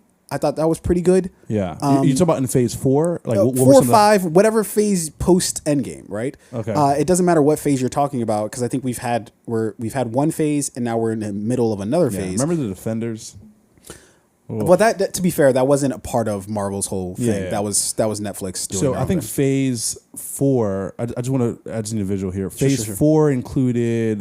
So we had WandaVision, Morbius. Was that? I guess that was it. But look, I'm even willing to discount that because that was Sony. So I'm even willing to like discount that because that wasn't really the MCU. I'm not gonna count that. yo, fucking Marvel's not even trying to claim that shit. Marvel's like, I don't even know you. It's not even my stepson. Get that motherfucker away from me. I'm not even paying child support. I'm not paying shit. Anyway. I need a DNA test. So what came out of phase 4 that I did genuinely really enjoy? No. Okay. Like, we're talking about only the great shit, right? Just the shit that slapped. No, because like I'm gonna say one, and I already know it's gonna be like it's like controversial. Yeah. I'm gonna say Falcon and the Winter Soldier. Wolf. I really like that. Loki, for me, Loki. Okay. Hold on. Let me stop you right there. Falcon and the Winter Soldier, right? You said you actually liked it, right? Yeah. If that was in any of the first 3 phases, would you still hold it in the same regard? It wouldn't have fit, but so that's a hard question to answer because it wouldn't have fit. No, plot-wise, sure. Right. But I'm talking about in terms of just how good the series was. I don't think it holds a candle to, like, if I'm watching fucking The Winter Soldier and I'm comparing that to Falcon in The Winter Soldier, I'm just watching Winter Soldier all day. Well, so here's why, though, right? In the first 3 phases, it was all movies, right? I don't think there were any TV series in the first phases, right? I'm sorry. Let me even let you get through your list, because maybe so that'll I think the issue why phase 4 doesn't seem as big and it's grandiose, right? Grandiose. Oh my god, grandiose. Yeah, I'm gonna fuck that word up. Grandiose, I believe. It's because it had a lot more TV series than it did movies, right? So, I weigh the TV series on a different scale. I still respect. If it's a good show, it's a good fucking show. I could care less whether it is a show now, right? You can still do a good show. Like there's a difference between Moon Knight and Secret Invasion, right? Yeah. Like both are shows. Sure, but like Moon Knight versus like some people, what do you like better, Moon Knight or Black Widow? Some people might Black Widow just seem like a bigger theatrical movie, gross. Right? Absolutely. And it's I don't think there's a human being alive that would choose fucking Black Widow over Moon Knight. Some people might. I don't think that's a thing. Scarlett Johansson. Well, no, because she didn't even get the bag, so she don't give a fuck. But anyway, so let me get through my my phase 4. So here are the things I really liked in phase 4. I'm not going to be shy about it. So we got Falcon and the Winter Soldier. I got Loki in there. I've got Spider-Man 3. Doctor Strange, the Multiverse of Madness. I mean, it wasn't like it was somewhat. I'm sorry, as something that slapped, as something that like really good stuff that came out of phase 4. I don't like you think that's a good movie. I think it's better than like some of the recent shit. I think no. It wasn't what I expected. For one, it is some of the recent shit, but then 2, you're saying that's one of the standouts. I think that's one of the highlights from that. And then I got to go with like Thor, Love and Thunder. The bar is low. And Black Panther 2. So I think out of Thor, Love and Thunder, because of its creativity, not like it wasn't fucking. But do you see what I'm saying? Yeah. So you get what I mean? I think you're looking at the project and you're like, oh, I didn't like the project. It sucked. Right. I'm looking at it like I like the creativity. I like where Marvel is going. What? Okay. Again, another blanket statement that you're saying to kind of like, I think, so Thor, Love and Thunder. So when you say you love the creativity, meaning that, so you're saying the plot doesn't really matter. No. All that stuff matters. The plot matters, the script matters, dialogue matters, right? But on top of giving me a good plot and a good script and good dialogue, right? Did they give you any of those things? I don't know if that's. I mean, I think what was okay. Defy from right, what so was. Let me Love tell you what I Thunder liked about the even movie. about. Yeah. So I liked the use of black and white to paint Gore the God Butcher, played by Christian Bale, as this like, and I think he was one of the better villains we've seen in like all of the Marvel movies. I think he could have been one of the better villains, but it ended up not being. For sure, because Marvel has to like, we're gonna PG this thing, we're gonna make it like we're gonna make it so that everyone can enjoy it, right? But Christian Bale as Gore the God Butcher could have been fucking like terrifying, right? Yep. But Marvel has to keep it under wraps. I like the use of black and white to emphasize like a certain character, like their presence, right? I thought that was really creative. I thought Gore the God Butcher as a character was introducing new characters into the MCU that like I wouldn't have expected to ever see a character like that in like the MCU films. You expect like Captain America, and the Hulk, and blah blah blah, right? I thought the expanding the like them bringing in the gods and Zeus and Hercules and like the fucking eternal goats that are like two of like the strongest beings in the MCU that no one fucking knows about. So what I love about what the MCU is doing is they're expanding characters. This isn't about Captain America and Iron Man anymore. We're gonna expand and show you more characters and give you more story. I don't see how. I think some people are like, oh, I want bigger movies, right? I want bigger, better movies, and I'm like, I want more characters and better storytelling. Yeah, I don't really care what characters you put in it. Truly, like, and I think both the MCU as well as DC taught us that the villains don't really like the obscurity of the villains don't really matter, right? Like, so for instance, you take a character like Nolan did with Bane, you turn him from like this just fucking sideshow to being a fucking like legit fucking villain that everybody can then respect thereafter, right? The origins of the villain in the comics doesn't really fucking matter. It's what you do with it. It's what story you're trying to tell, right? So you can take literally anybody as the fucking what James Gunn did with Suicide Squad, right? He had a star, who I didn't fucking know that. I thought, oh, this would be like a dope, villain for a story, but it all worked. He told a really good fucking story, right? Way better than the first Suicide Squad movie, right? Way better. It's orders of magnitude better than the first Suicide Squad movie, right? So the fact that something's new or something's just quirky or weird, it doesn't really matter to me. What do you do with it, right? For sure. So I think that's what I'm saying is my problem with where the MCU has been heading ever since Endgame. It's been trying to find its identity. It's been both trying to distinguish itself from the first three phases, but as well as trying to recreate the roadmap. And it's just confusing itself, right? There are so many missteps. Black Widow, why that movie was created other than to, give Black Widow her own movie is beyond me, right? It was such a bad movie. Falcon and the Winter Soldier was okay. It was all right. It wasn't anything special, but it was okay. I think the worst one is not the worst, but like Hawkeye, Hawkeye was another, it was just okay. Like it was just, and you could argue, and I think that there is an argument to be made that, okay, maybe they're watering it down with all these shows, but I would argue that you could still fucking make the shows good. Like that's not an excuse, because just because something is a show doesn't mean it can't be good, right? Yeah. Because Marvel has had good shows, take for instance, I'm trying to go back through the first few phases. Actually, to be honest, they didn't really actually have any shows in the first few phases, but I would still argue that. Well, we had the Netflix shows. We had like Jessica Jones. Okay, Daredevil, yeah, fair enough. You had Daredevil, right? The first season of Daredevil. slapped, Yeah. right? Great fucking show. You can do a good show. And even in Marvel's, just like we pointed out with Moon Knight was actually a really good show, right? So you can do a good show. And I would argue maybe a low-key one that maybe not everybody else felt, but I thought was like a pretty good turn. And one that, when you talk about creativity, I thought was a real departure, maybe not super creative in the greater scheme of like movies and shows, but in the context of Marvel, that I felt was like really fucking different and unique and kind of catered towards like a different audience than its usual be, but still somehow worked, was Miss Marvel.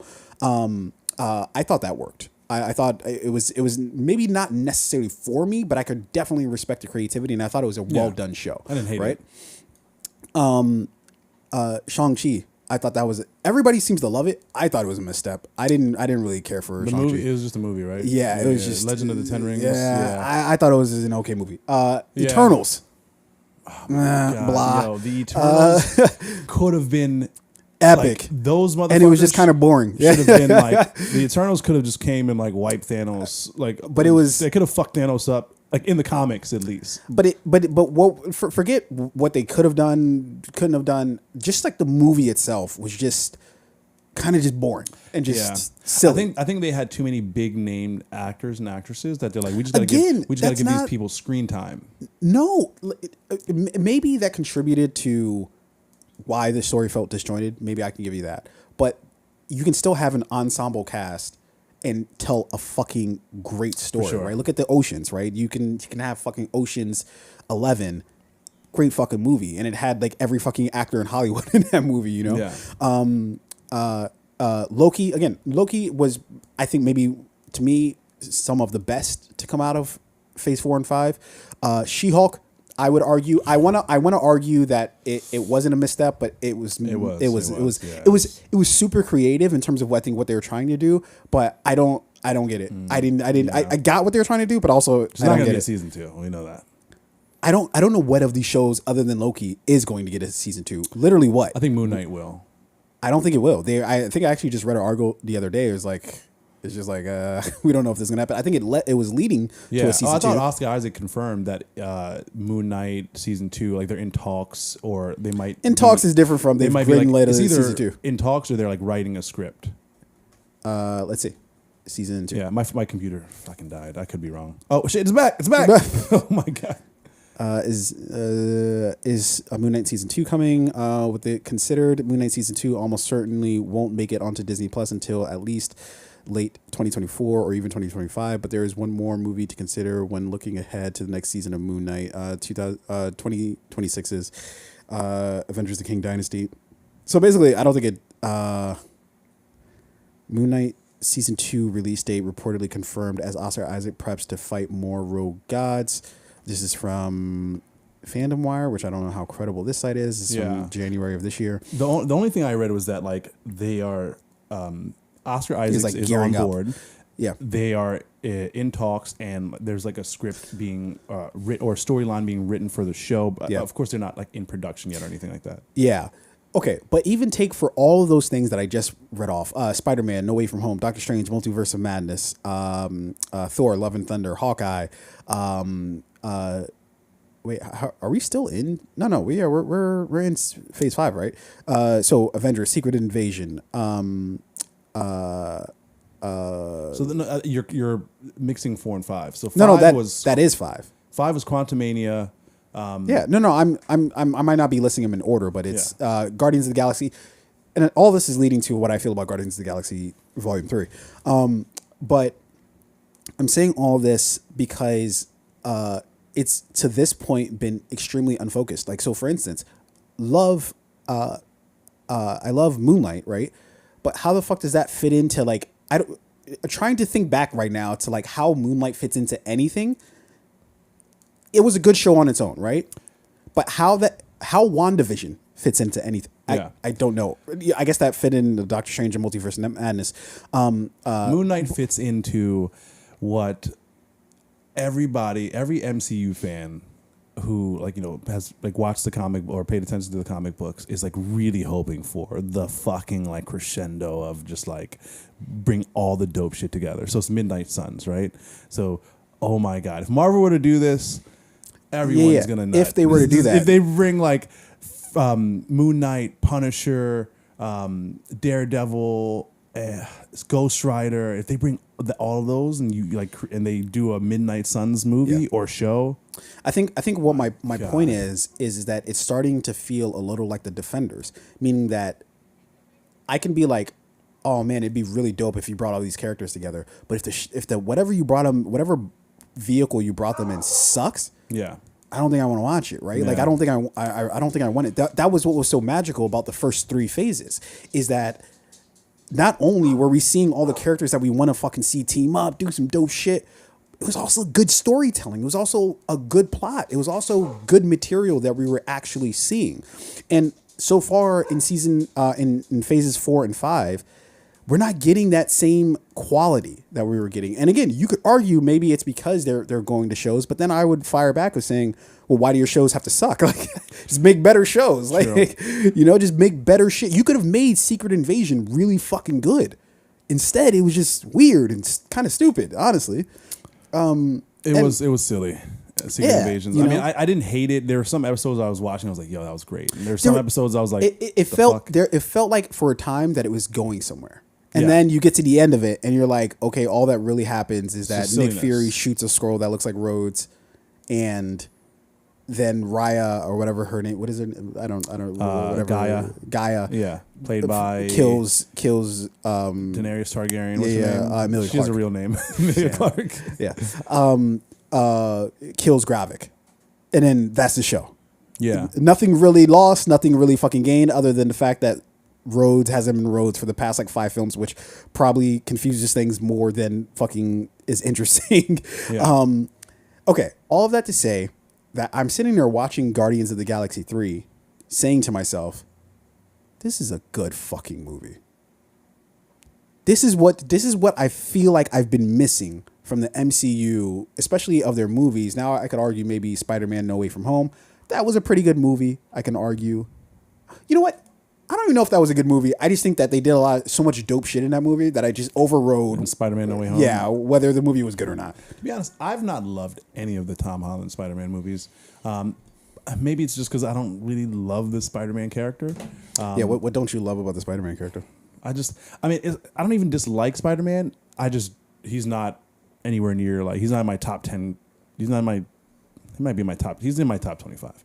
But like, he's not in my top 10 like MCU characters. I don't really care too much about Spider-Man. I've never been like a Spider-Man fan, you know? But I don't think, at least for me, that doesn't really have a bearing on whether I like something. It's like I think it could be a dumb fucking. If you're gonna go see a Spider-Man movie though, and you don't like particularly love the Spider-Man character, you're not like, your level of excitement. Like, I went to see it because it's like I mean, did you love Moon Knight before you saw the show? Like, I barely knew anything about Moon Knight. I knew a little bit about Moon Knight, and but that's what I'm saying is that here's what I liked though. I'm like, shit! Like, I know a little bit about this character, and they're introducing it into the MCU. This is a whole new character, a whole new storyline. Like, that's fucking great. It was more exciting to me than like a 9th Spider-Man movie. Okay, so take any other show or any other movie where like a new character was like, when you first watch like the first Ant-Man movie, I would argue that's a pretty meddling movie, right?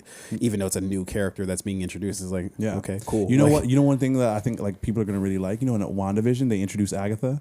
Yeah. People fucking loved Agatha, and then they had the Agatha and I the think they like the secrets gimmick or whatever. I think they like the gimmick behind it. I don't think because they had the whole song. Yeah, it was like you know, like one of those like old like 70s like where they a new character would walk in and it'd be like, it was Wanda or it was it's Agatha or whatever. You know, like I think it was gimmicky, but the actress who played Agatha, and I'm sorry I don't have her name up right now. What's her name? She's from SNL. Damn. Yeah, I should know this. Yeah. So the actress who played Agatha, great casting. She was really great. She was really, really good in that role. And even though I didn't like WandaVision, I liked the creative storytelling. It felt very different than most Marvel projects. Catherine Hahn, who plays Agatha. Yep. And then she has a show coming up in Phase 5. I think that's going to be like, all right, now we're introducing the world of witches into the MCU. We've got werewolves introduced into the MCU. We've got mutants introduced into the MCU. We've got like celestial godly beings like in the MCU. But my question is, what good is introducing any of these things if the material they're being written into just isn't good? Yeah. I mean, but I don't know, maybe I'm just a little bit too trusting here. I think that Marvel is going to find their speed, right? Because like the first 3 phases, it was like, oh, you're building up to one big thing, right? And I don't think in phases, you know, in the current, we're in phase 4 or 5. We're in 5. We're in 5. Right? So I don't think future phases, you can't just like copy and paste what you did in 1 and 3. You have to do new shit, right? So I think Marvel's trying to find like, how do we tell these stories in a different way, at a different pace, introduce new characters, because we can't do what we already did. People have got that already. It takes time to. It's like going for round 2, right? First round's all right, baby. Listen, you know, round 1's out the door. Give me a minute or 2. I just can't jump right back into the pussy. You know, just give me a second. Let me get my footing. Yeah, and then we can go for round 2. Yeah, I fight back against this because it's before you turn 30. After 30, there's no round 2. I fight back against this because individuals are making it. It's different if you have the same director, if you have the same writers for every show, every movie. Yeah. That's different, right? Because then it's like, fuck, how much shit can I give you guys, right? Yeah. But if you have different creators, not ever, you know, other than I guess maybe the Russos who directed like multiple films, or like if, say, like one director has done like all the Thor movies, which Taika Waititi's done, I think maybe 2, maybe even 3 of the Thor movies. Yeah, I think he did Ragnarok. And, he did Ragnarok and Love and Thunder. Love and Thunder. Yeah. I feel like that's different, right? But here, you have like, you could say burnout, or you could say like, oh man, we can't give you the same shit if it's like the same, because it's like these are things that are hard to make, hard stories to interact with, especially if they're all coming from the same person or people. But they're not. They're all coming from different directions. So maybe we could make the argument that maybe Kevin Feige is losing it a little bit in terms of his selection of like, okay, well, this person's going to be responsible for this. Maybe he's misjudging that a little bit, because he seemed to get it pretty fucking spot on with the first 3 phases. But everything post, and I do think that they're a victim of their own success, meaning that the first 3 phases were so fucking good and exactly what we wanted, that I think that they're caught between a rock and a hard place, where they know they can't recreate that, but they also know that they can't stray too far away from that. Or are they a victim of heightened like viewer expectation, right? Where we're so used to getting like what we got in the M through seasons, or phase 1 through 3. I don't know, I couldn't get that fucking out of the MCU. Yeah. It's just a lot of letters and numbers. Yeah. So phases 1 through 3 of the MCU, right? I had to give it a second try. We're so like used to getting that, right? Oh my god, everything is good. When you say used to getting it, like what do you mean by this? It took how many, like 11 years, right? So for 11 years of phases 1 through 3 in the MCU, we got all this like new shit. Everything was new, right? And then the culmination of it all was Infinity War and Endgame, right? And then phase 4 was like, all right, post Endgame, you know, a little bit of like, you know, backstory telling. Here's what happened after Thanos, right? And so now we're in phase 5. We're like, all right, we're gearing up. Round 2. Like, what do we got, right? But round 2, we know if they just give us what they gave us in phases 1, 2, and 3, we're not going to like it. We're going to be like, oh, you already gave us that. Like, we don't want the same thing. I ordered something else, right? So they have to do something else. But if they do something else, we're going to be highly critical. Like, this doesn't taste like 1, 2, and 3. And they're going to be like, well, we can't give you 1, 2, and 3. You've already had that. We're going to give you 4 and 5. We're going to do maybe more shows. We're going to do some more characters. We're going to do like more like creative storytelling. We're going to try new things. And if we don't love it, we're going to be like, I hate it, right? Because we've already got shit we love, right? And if we don't love the new shit they give us, it's gonna go straight to hate. It's like season 8 of Game of Thrones, right? Season 8, especially for people who read the books, they were like, oh, well, this wasn't in the books. This is all new storytelling, right? So if I don't love it, I'm gonna hate it, because it's easier to hate it than to like be like, oh, you know what? It was good. It was interesting. It was creative. Like, I like season 8 of Game of Thrones. I thought they did really good storytelling. There are a few miscues. They didn't do fan favor, which I think a lot of people wanted. So same thing's happening in the MCU. We love phases 1, 2, 3. We like phase 4, but we're like, oh, you're not giving us everything. We don't love everything. You're not going to love everything. But some really cool, interesting, fun shit, creative shit is coming out in the MCU. I don't think they're on the downturn. I think there's an opportunity here. Like, we see the MCU at this level, but like the MCU is probably up here. They have so much opportunity to tell great stories in between. Not to be the contrarian, but I definitely see it different than that. In that I don't think it has to be a binary, meaning that just because I don't love it means that I hate it. But that's what people do. Okay, I think season 8 of Game of Thrones is a perfect example. I'm saying it from my own point of view, which I'm one of the two people who are out there who say that I think that season 8 of Game of Thrones was perfectly fine. Like I don't think it was the best season of the show, but I also don't think it's the worst thing ever created by man. I don't think. Yeah, but people. I understand people. I understand people. I am saying for me that I'm able to be maybe a little bit.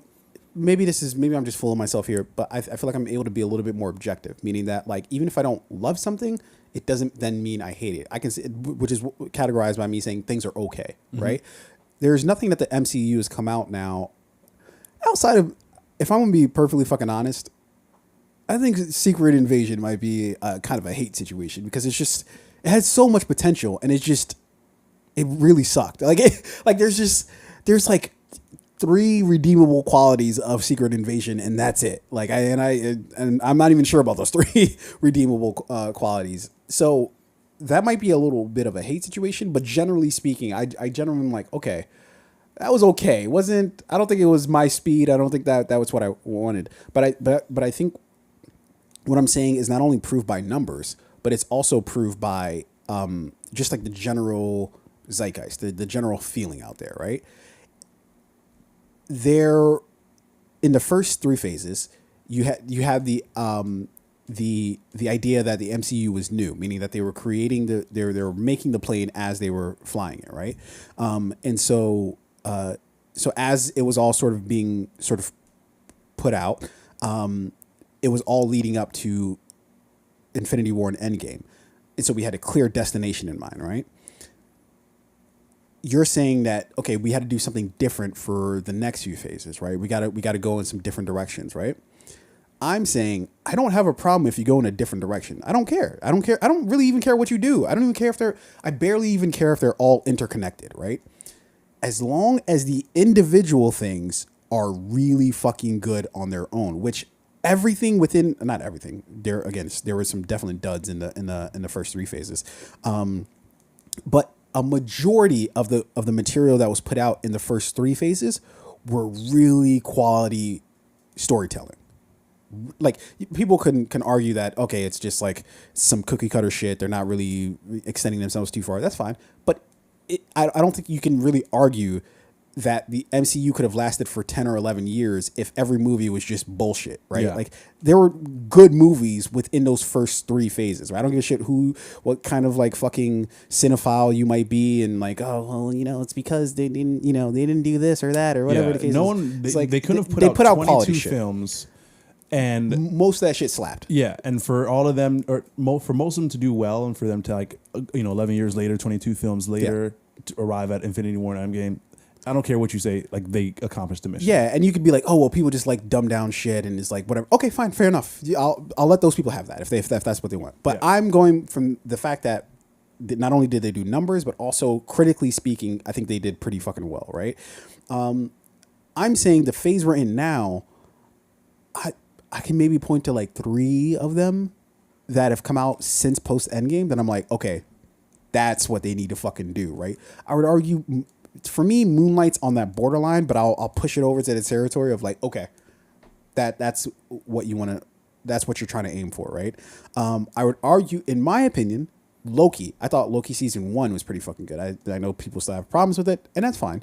But I thought Loki was an interesting introduction into the whole fucking, multiverse and all of this craziness, right? Yep. And I thought it was a really sort of creative endeavor. The other movie I would argue is Guardians of the Galaxy 3. I thought that was really fucking good, but the problem is that the Guardians are over. It's done for the Guardians, right? And also James Gunn isn't there anymore, so he's not going to be able to create any sort of movies. And all the shit that I'm like, essentially that I really liked. So for even Spider-Man No Way From Home, that's still carryover from the first 3 phases.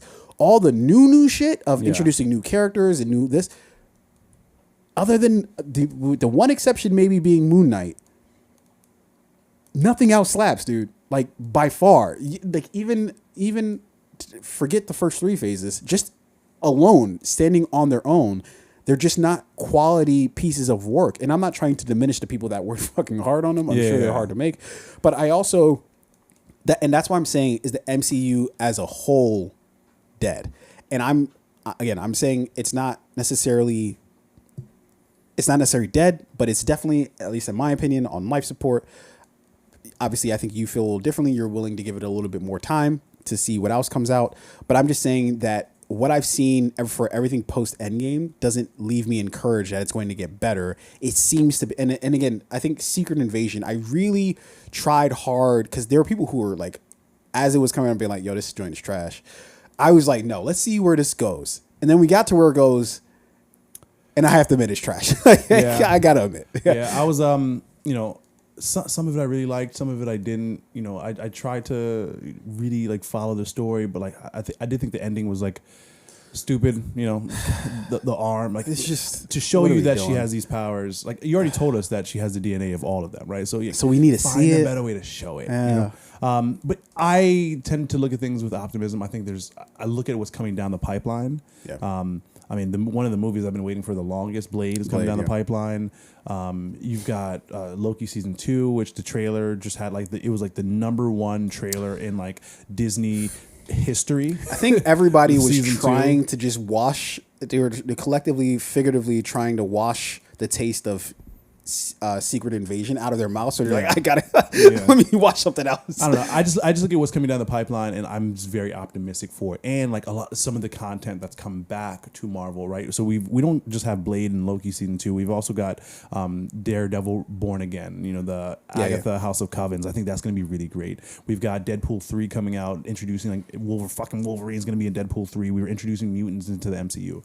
The potential when you add all of those things up, I think could be, now I'm not going to say greater than what we got, but like it could be just the new best great thing. Yeah. I think I would agree with you if their abilities to tell better stories to this point was picked up. They definitely got to tighten it up. You know what I mean? Like I would trust what you're saying, and I'm excited for a couple of different titles as well to come out. But also, it's like what I've seen thus far doesn't really leave me super encouraged what they're going to do with the mutants. In fact, honestly speaking, I feel like they might have missed their window with the mutants a little bit, meaning that there was a hype train like 2-3 years back that if they would have hit it at that point, it'd have been like, yo, this slaps right now. I don't even care what you put on screen. I want to see mutants, right? In the MCU. But now it's just like, I don't know. Maybe I should go outside and play some tennis. I don't, I don't know if I care anymore. I do think that Deadpool 3, if they do it right, has the opportunity to like be really good, right? So like if you just look at who's supposed to appear in Deadpool 3, you got Ryan Reynolds as Deadpool, obviously. Loki's supposed to be in Deadpool 3. We got Mobius, played Owen Wilson, supposed to be in Deadpool 3. I think we've got like a number of other like mutants and superheroes. We know Hugh Jackman is going to be reprise his role as X-Men Deadpool 3. Patrick Stewart's going to be in there. You mean as Wolverine, right? As Wolverine, yep. Reportedly, Jennifer Garner is reprising her role as Elektra in Deadpool 3. That's confirmed, which is kind of wild, but that's confirmed. And then you got Ben Affleck, Halle Berry, all reported to be in Deadpool 3 as well. So like, who are they going to play? Their characters, yeah. I'm assuming Ben Affleck is Batman. Daredevil. Well, no, Daredevil. Ooh, yeah, he did play Daredevil. Yeah. And Halle Berry's Storm. Very interesting. Yeah. Deadpool has, if you're gonna do it, maybe you do it in like a funny, quirky way. But then we'll take it seriously moving forward. I don't know. Maybe that's a good entry. And maybe they're choosing Deadpool 3 because maybe you're right. They did miss the window of like, hey, here's a serious mutant introduction. Here's a way we could actually like introduce these characters in like standalone films or like bigger, more notable roles. Yeah. But then like maybe we missed that window. Deadpool 3. Let's bring in Wolverine. Let's bring in a couple other mutants, Storm, whoever the fuck else. Let's also bring in some characters that like we know from like great stories before. Let's bring in like Tom Hiddleston, Mobius, and also some fan favorite, right? Electra Ben Affleck. I don't think you can Jennifer call those, Lopez is I don't like, yo, think this movie better be good. I don't think you can call those fan favorites. I think everybody hates equally the Daredevil. I didn't hate Daredevil with Ben Affleck. I didn't hate it. It wasn't good. What did you like about it? Fuck, I don't know. But I remember I was like, I don't hate it. I think it was. Wolf. Remember Colin Farrell was in there and he was like Bullseye or Yeah, something like that. no, I remember fully well. Yeah, it was Dark days. It was pretty fucking stupid.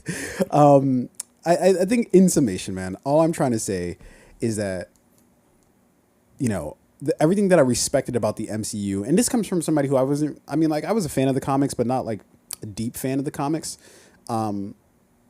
And so I kind of watched it. I remember watching the first Avengers movie, like, okay, yeah, we just get to see them shoot lasers and shit out of their hands, and they're all in a group, they're the fucking Beatles. I get it, but also I don't really care. But it was the storytelling. Like I think it was after watching The Winter Soldier, Captain America Winter Soldier, where I was like, this shit is kind of good. I'm not even going to front.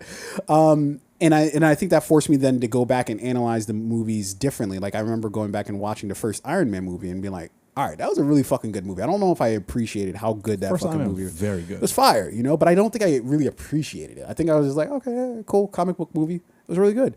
But I think after you watch, at least for me, Christopher Nolan fucked it all up for everybody, right? Because I was like, you're not going to fucking top the fucking Dark Knight trilogy. You're not. Batman Begins, the Dark Knight. Though. No, fair enough. I'm saying what my thought process was, and I was just like, you're not going to do it better.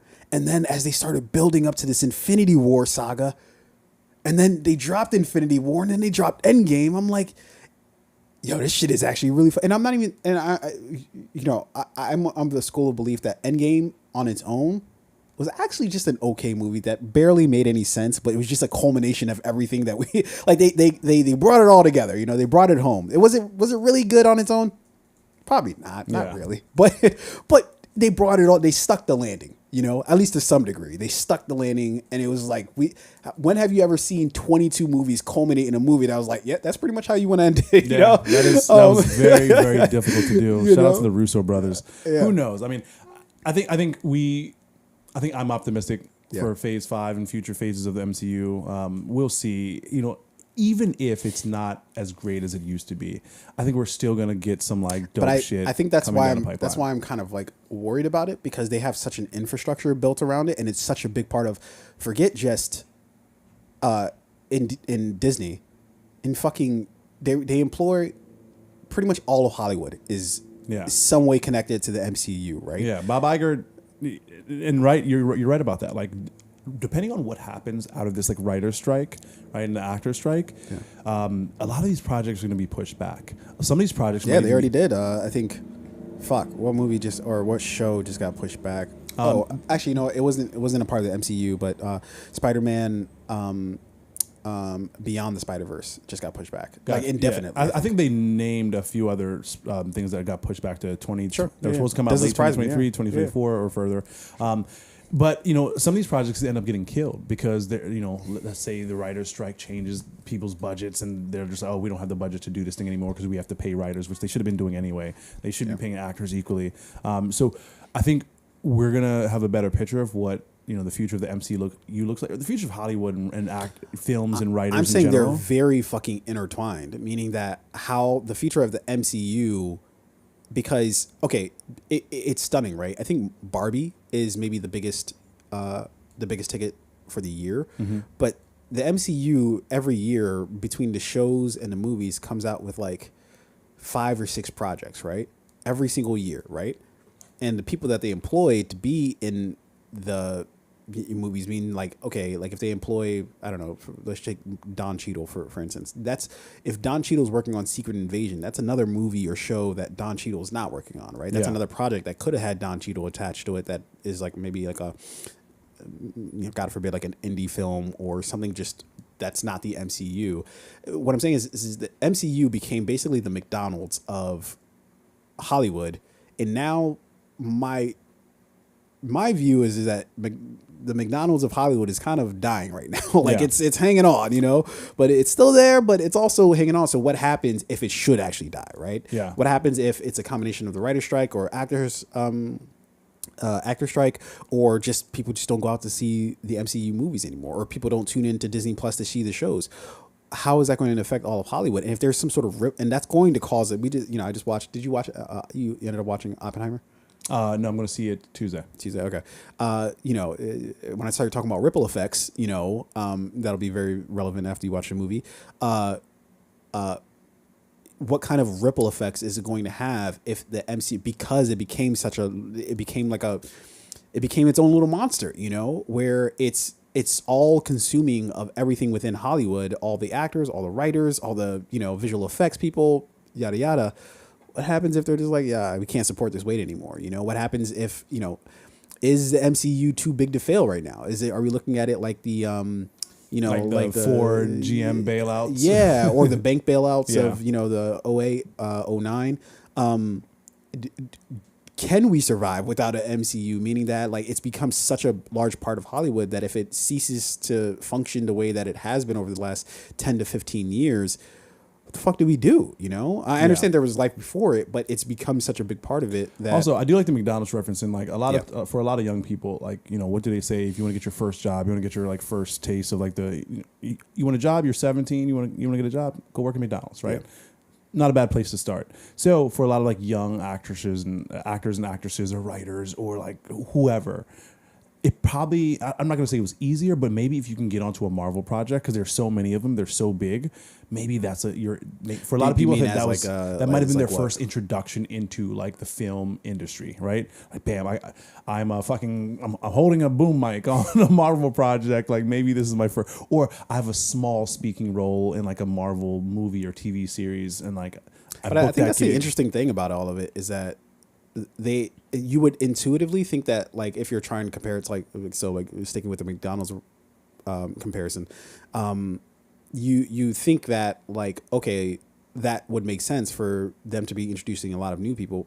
Truth, no, that they're employing like a lot of old people. In fact, and all the people that work on these movies are people who just move from one Marvel project to another. Well, I'm talking about some of like the smaller roles, right? Like say you're an aspiring actor and you get like a chance to be in like a Marvel movie as like, the barista at the coffee shop that like, fucking Mark Ruffalo orders his coffee from in the movie, and like that, and you get those like 7 seconds or whatever, right? And maybe the fact that you have that on your resume and that you had that like 7-second scene, you can use that to book another film. Sure. I'm just, maybe that was the case. And if so, right, if you're right, and if a lot of these Marvel projects get killed, I do think that the impact is going to be much greater than, a movie I was expecting to come out isn't going to coming out. I think that 3,000 jobs or 3,000 opportunities were killed because of that film. So I'm not going to speculate too much.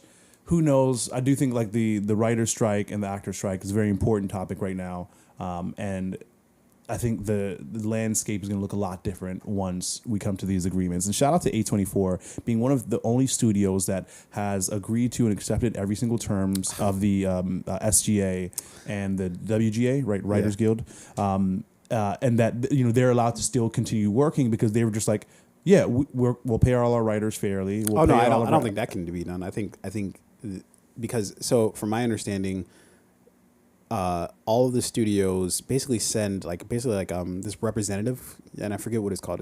I actually watched it. I almost sent it to you the other day. It says, "Are you familiar with Adam Culver or something like that?" He used to do the show on like True TV, which was like Adam Ruins Everything. I've heard of the show, but I've never watched it. Okay, well he's a part of, I guess he sits like either board or I don't know, some sort of bargaining whatever for the actors. Actually, for both the actors and the writers guild, because he does both. He's a writer as well as he's an actor.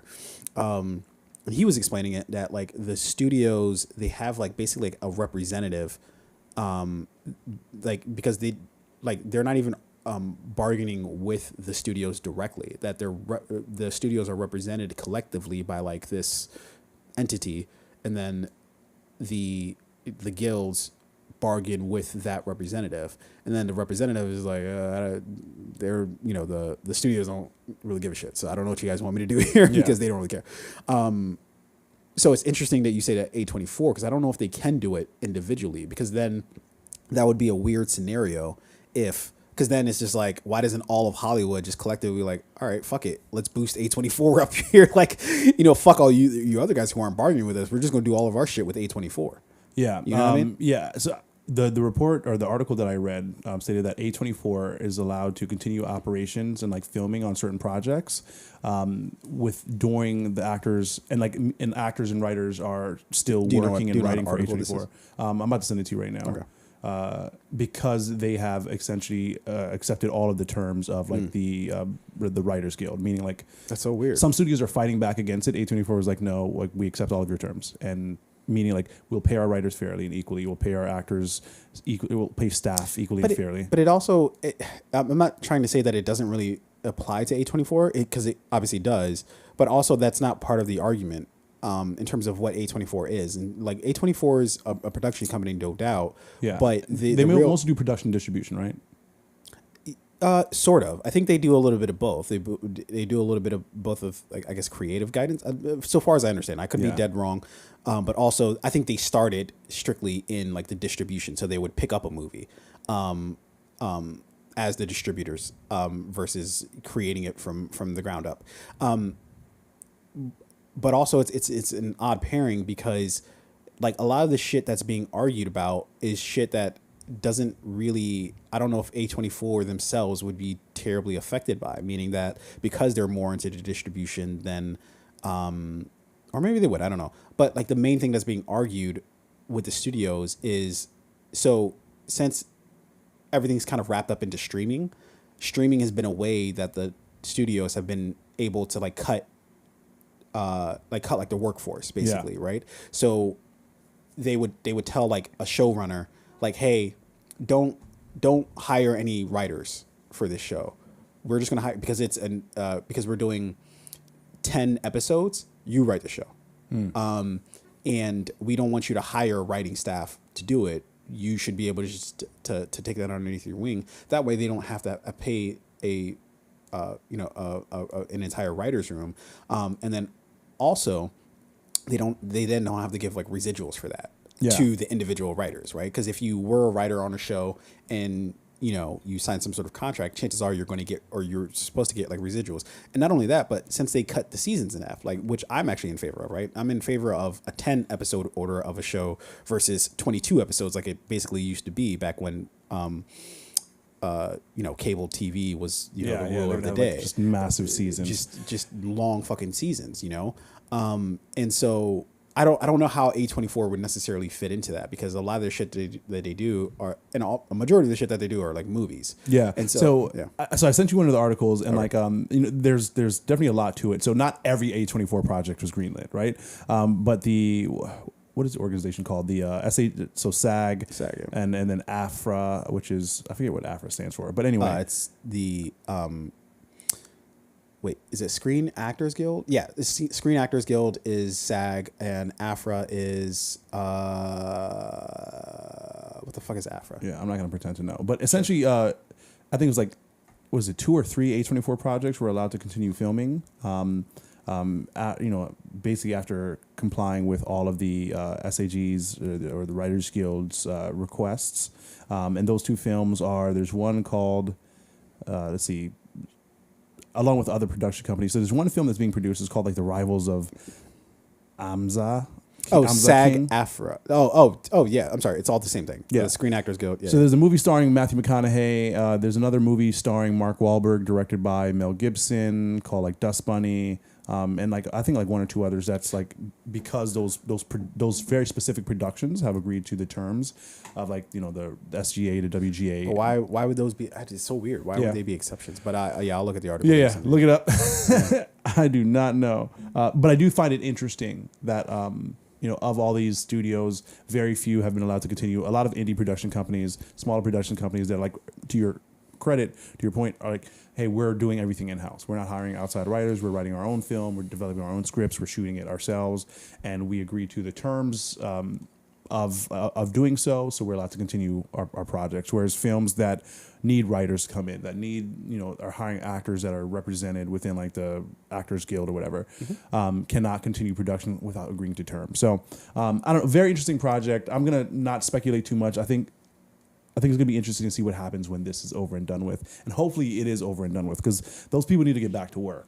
While people may love to see all of the, picketing and like speeches and all that stuff, at the end of the day, those people are essentially like, a lot of them are out of work, right? Especially if you're not like a major lead actor and you don't have millions of dollars in the bank. If you're just like, if you're a writer, if you're just like a film, if you're behind the camera, if you're an audio visual person, or if you're just like a set coordinator, right? You're out of work until this shit is over. So I hope it's over soon.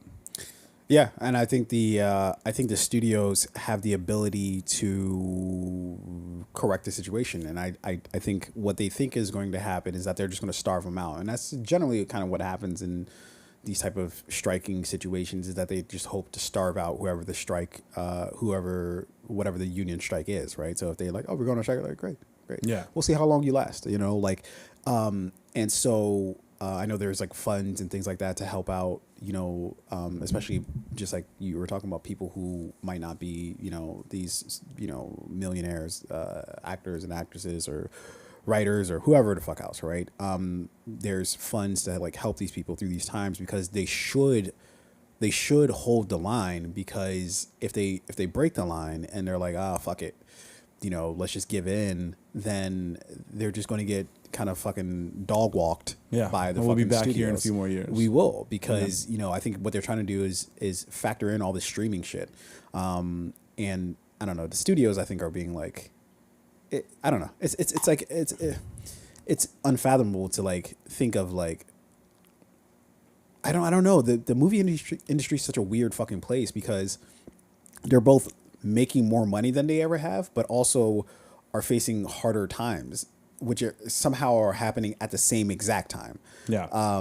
That I think they're facing like a lot of competition from like shit like, YouTube and just fucking TikTok and shit. I think some things have changed, some things have remained the same, right? Like to your point, they're making massive amounts of money, but they're also spending massive amounts of money on getting like these big name actors and actresses, because they have so many options now. You could do before it was like you got to do, if you want to do a movie, you got to do it through the traditional Hollywood, road, right? You got to go down this particular path. Now it's like I can go do a movie with the streaming service directly. I could do a movie with Netflix directly, Hulu directly. But no, I think their beef is still with the streaming services. I think that one of the biggest offenders in all this is Netflix. Yeah.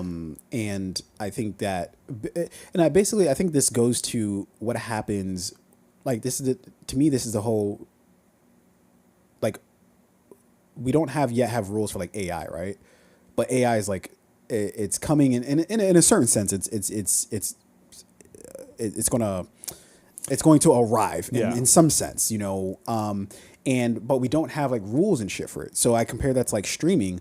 When streaming was starting to become a thing, it's like, I don't know if anybody, I think you could probably foresee like, okay, like this seems way easier than fucking going to Blockbuster, to rent my fucking movie or Redbox or whatever the fuck it is. But I don't know if people could have thought of all the weird and unique ways it sort of kind of changed the game a little bit. And the studios and shit already game planning me like, we signed you guys to this contract that don't talk about that shit at all. So we can just, we don't have to change shit. Let's just keep it exactly the same, but then shift the entire model on you, and then really kind of screw you out of whatever the profits might have been. And a lot of these things were happening before, like, the people who actually do the work, right? The writers, the actors, directors, producers, the film crew were even aware that like the rules were changing, because, a lot of that shit comes top down, right? So if the studios decide to change how they operate, how they pay, if they decide to use like AI to write scripts, therefore they're not hiring the script writers that they said they would be hiring for these upcoming projects, you as a scriptwriter or as a writer in general does not find that shit out until after, usually until after the decision is made for you. Yeah. And there are no protections. There's no protections for it, right? Like there's no AI protection. I was listening to Steve Buscemi. He was talking about, it was like all their list of demands and protection from AI and how that impacts people's jobs is one of the things that like they're asking for. So really interesting. Yeah, man. Yeah, we'll see what happens. that's all I had on the docket for today. I don't know about you. No, I didn't really. Major pressing things you want to chat about? No, just talking about. I think the thing I watched recently was Guardians of the Galaxy. Yeah. And that was I thought it was a really good movie. I probably need to watch it again just to kind of see if that's confirmed, or maybe I'm just looking at it through rose-colored glasses. But I thought that was a really good movie. As far as anything else I'm watching right now, I spent time watching Secret Invasion. Yeah. Same. Oh, man. Finish Secret Woof. Invasion, finish Guardians of the Galaxy, finish Hijack. I remember you mentioned that show. Very good show. Working on some anime. I did start a new show on Paramount. It's the show with Zoe Saldana. Yeah, it's I saw Special the Agents commercial, Codename Lioness or something like that. Yeah. Very interesting. Usually, a lot of these like spy thriller TV shows or movies are just like, yo, we got this fucking guy who's unstoppable and we need the mission done. We send him in and he just defeats all of Syria's entire army. All of Syria. And then he Holy just shit. wins. You know what I mean? This isn't like that. This is definitely a more tactical show to show you how smaller operations and missions are run. Yeah. Maybe within the government. It's really, really interesting. And I like it so far. So I'll keep you in the loop on how that's going. But other than that, I'm trying to do more I found some really good docuseries that I want to get into. Yeah. And an anime. That's, I like to keep it simple. My goal is to not start a bunch of new TV shows or movies. My goal is to just finish some of the books that I have on my shelf. Yeah, dude. I think that's real fucking talk, man. I think I'm at the point where I think the balance is wrong for me right now. Yeah. Meaning that the balance of how much visual media I consume versus how much Print that I might consume, very disproportional. And I think it's pretty much been like that my entire life. I've always been way more of a visual person, and not even just talking about movies versus books, but just period. I understand things way more visually than I do if you were to write text or something like that. Or even if somebody was to tell me something, Sure, you told me I can show me a picture of it or show me a thing of it, and I would understand that way better than I do you just explaining it to me word of mouth. But I think I want to try to not flip that dynamic, but I want to start to change that tide a little bit, in terms of just all right, I might not necessarily enjoy, or part of it is also comprehension too. Yeah. I think it's visualization is the word I like to use. A book, what it challenges you, because TV you hear and you see, right? And it makes it easier. I hear you, I see you. With books, it's it is. I see the words, and then it is on me to visualize it in my head, the story that's being told, or the character I'm being told about, or the moment, the experience, or the emotion, which is challenging. It's much more challenging for a lot of people to visualize in their minds rather than see on TV. So path of ease. It's so much easier to just go to Netflix than it is to pick up a book, and that's unfortunate. So you do have to consciously challenge yourself at times to say, I'm not going to turn on Netflix. I will pick up the book. It's not going to give me the instant gratification I will of putting on my favorite show, but finishing that book is also as gratifying as finishing a series. Yeah. Yeah, but as soon as we say that, I think so. I tried to start this book. It's called I think it's called The First World War, or something. The First World, something like that, something to that tune, and it was about World War I. I've gotten really interested in World War I, specifically because I know jack shit about World War I. All we ever talk about is World War II, and obviously, for obvious reasons in terms of all the implications of it, and also the starkness of World War II, meaning that it's very fucking clear. Okay, either you're with the Nazis and shit, or you're not. It's pretty much one or the two. The heroes and villains is pretty fucking it's obvious, easy to get in line with it, right? World War I is some shit that I just I'm unfamiliar with. Who are the players in it? Why are they fighting? What's the reason? Who's wrong? Who's right?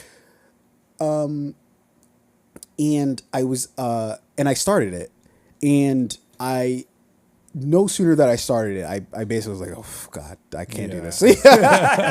Because it was just so dry. Oh or just my God. But look, so while you read before bed, right? No, I can't. I'll sleep immediately. I won't remember anything that I've read. That's a good problem. No, it's I want to to interact with it though. Is what I'm saying. Well, I'm saying like you could, and let me go back and read these 2 pages. But like again, my whole point to say is that like what I like to do is read in the morning, an hour, spend an hour midday, read, and then before bed an hour, read. Yeah. 3 hours a day. Like it seems like, oh my God, it's a lot of reading, but it's really only 3 hours a day. Some people might read. Fucking Warren Buffett says he reads like 3 hours first thing in the morning, but he has the money to do that. Yeah. Well, anyway. Well, and also too, like I would say, it depends on like what you are a fan of reading. Meaning that like I'm way more into fiction than I am to nonfiction. But there's a lot of like nonfiction shit. Like I remember reading this book. I believe it's called the rise of the RoboCop or something like that, or Warrior Cop or some shit. And it's basically all about like how our police force has become militarized. Yeah. And it's a really good book. Really fucking interesting. And it captivates me, but that's only because like some brutal shit is going on in it, right? Like, but it's like when it comes to like nonfiction, it's like I wish I had more of an appetite to read it, because that's where like a lot of like really good information, pieces of good information is. But it's also oftentimes really fucking boring to read. Yeah. And I think that I just need to stop. Yeah, I think you hit the nail on the head when it. But you need both. Like you need flair. Like I wouldn't say, which is why I like I need 2 books, maybe even 3 books that I'm working on at a particular time, because then it's like, all right, if I get tired of this shit, I can pick up that book, right? Yeah. And that book might be better for this time. Like I'm not gonna be read dark fantasy romance first thing in the morning. I might fuck your day up. But like maybe you read like a self-help personal book. What dark fantasy like romance 50 Shades of Grey or something like that. I don't know. That's the only dark fantasy romance book I'm even familiar with. Dark fantasy or fantasy romance is not my like genre, but a lot of people love it. So I'm like, maybe don't read that book at 8 a.m. before you go to work, because then you end up fucking your boss, and then like, or fucking one of your coworkers because you've been reading 50 Shades in the train on the way to work. You're like, I feel like that's a long leap. I feel like I don't know. I don't feel like it is. There should be a long way between reading 50 Shades of Grey and sexually harassing or abusing one of your coworkers. About like your your work husband or your wife. Like, so if you watch like if you watch porn, you're not. I don't think you're then going to go to work and be like, yeah. That's not how that works. I don't think that's the way that goes, dude. But if you impress upon your mind like something like visual and sexual, and then you go into a workspace where you're like working with other people, I feel like that thing might have stuck with you. That like that heightened sense of like sexual tension, right? It's called compartmentalization. Like you gotta be able to. Yeah, but we know people don't do that well. So I think we do it well as a society. All I'm saying is like, the books that you read at the time of the day that you might read them might, just help help you have a better day, right? Sure. Read like a organization, creativity, fun, lighter book in the morning. Read something like in the like midday to like take your mind off of work, but that's like still like interesting and exciting. And then at night, read something that like maybe could help you sleep or help you understand your day, your emotions, or maybe that's when you read your dark fantasy shit. But I do want to get to the point where I'm like reading more, watching less TV. Yeah. Not to say that like watching TV and movies is like if you get off of work and you go home, you're just like, you know what, let me just put on a movie or show. I'm not saying there's anything wrong with that, but I personally want to get more book time. Yeah, the balance. Yeah. I think the moral of the story is don't read a dark fantasy romance novel and then go try to fuck your boss or coworker. I think that's or you get a promotion. I don't know. Like it all depends on what your strategy is. Not how that works at all. It is how it works. Ladies and gentlemen, we're gonna get the fuck out of here. We'll see you when we see you. It's called fucking your way to the top. Oh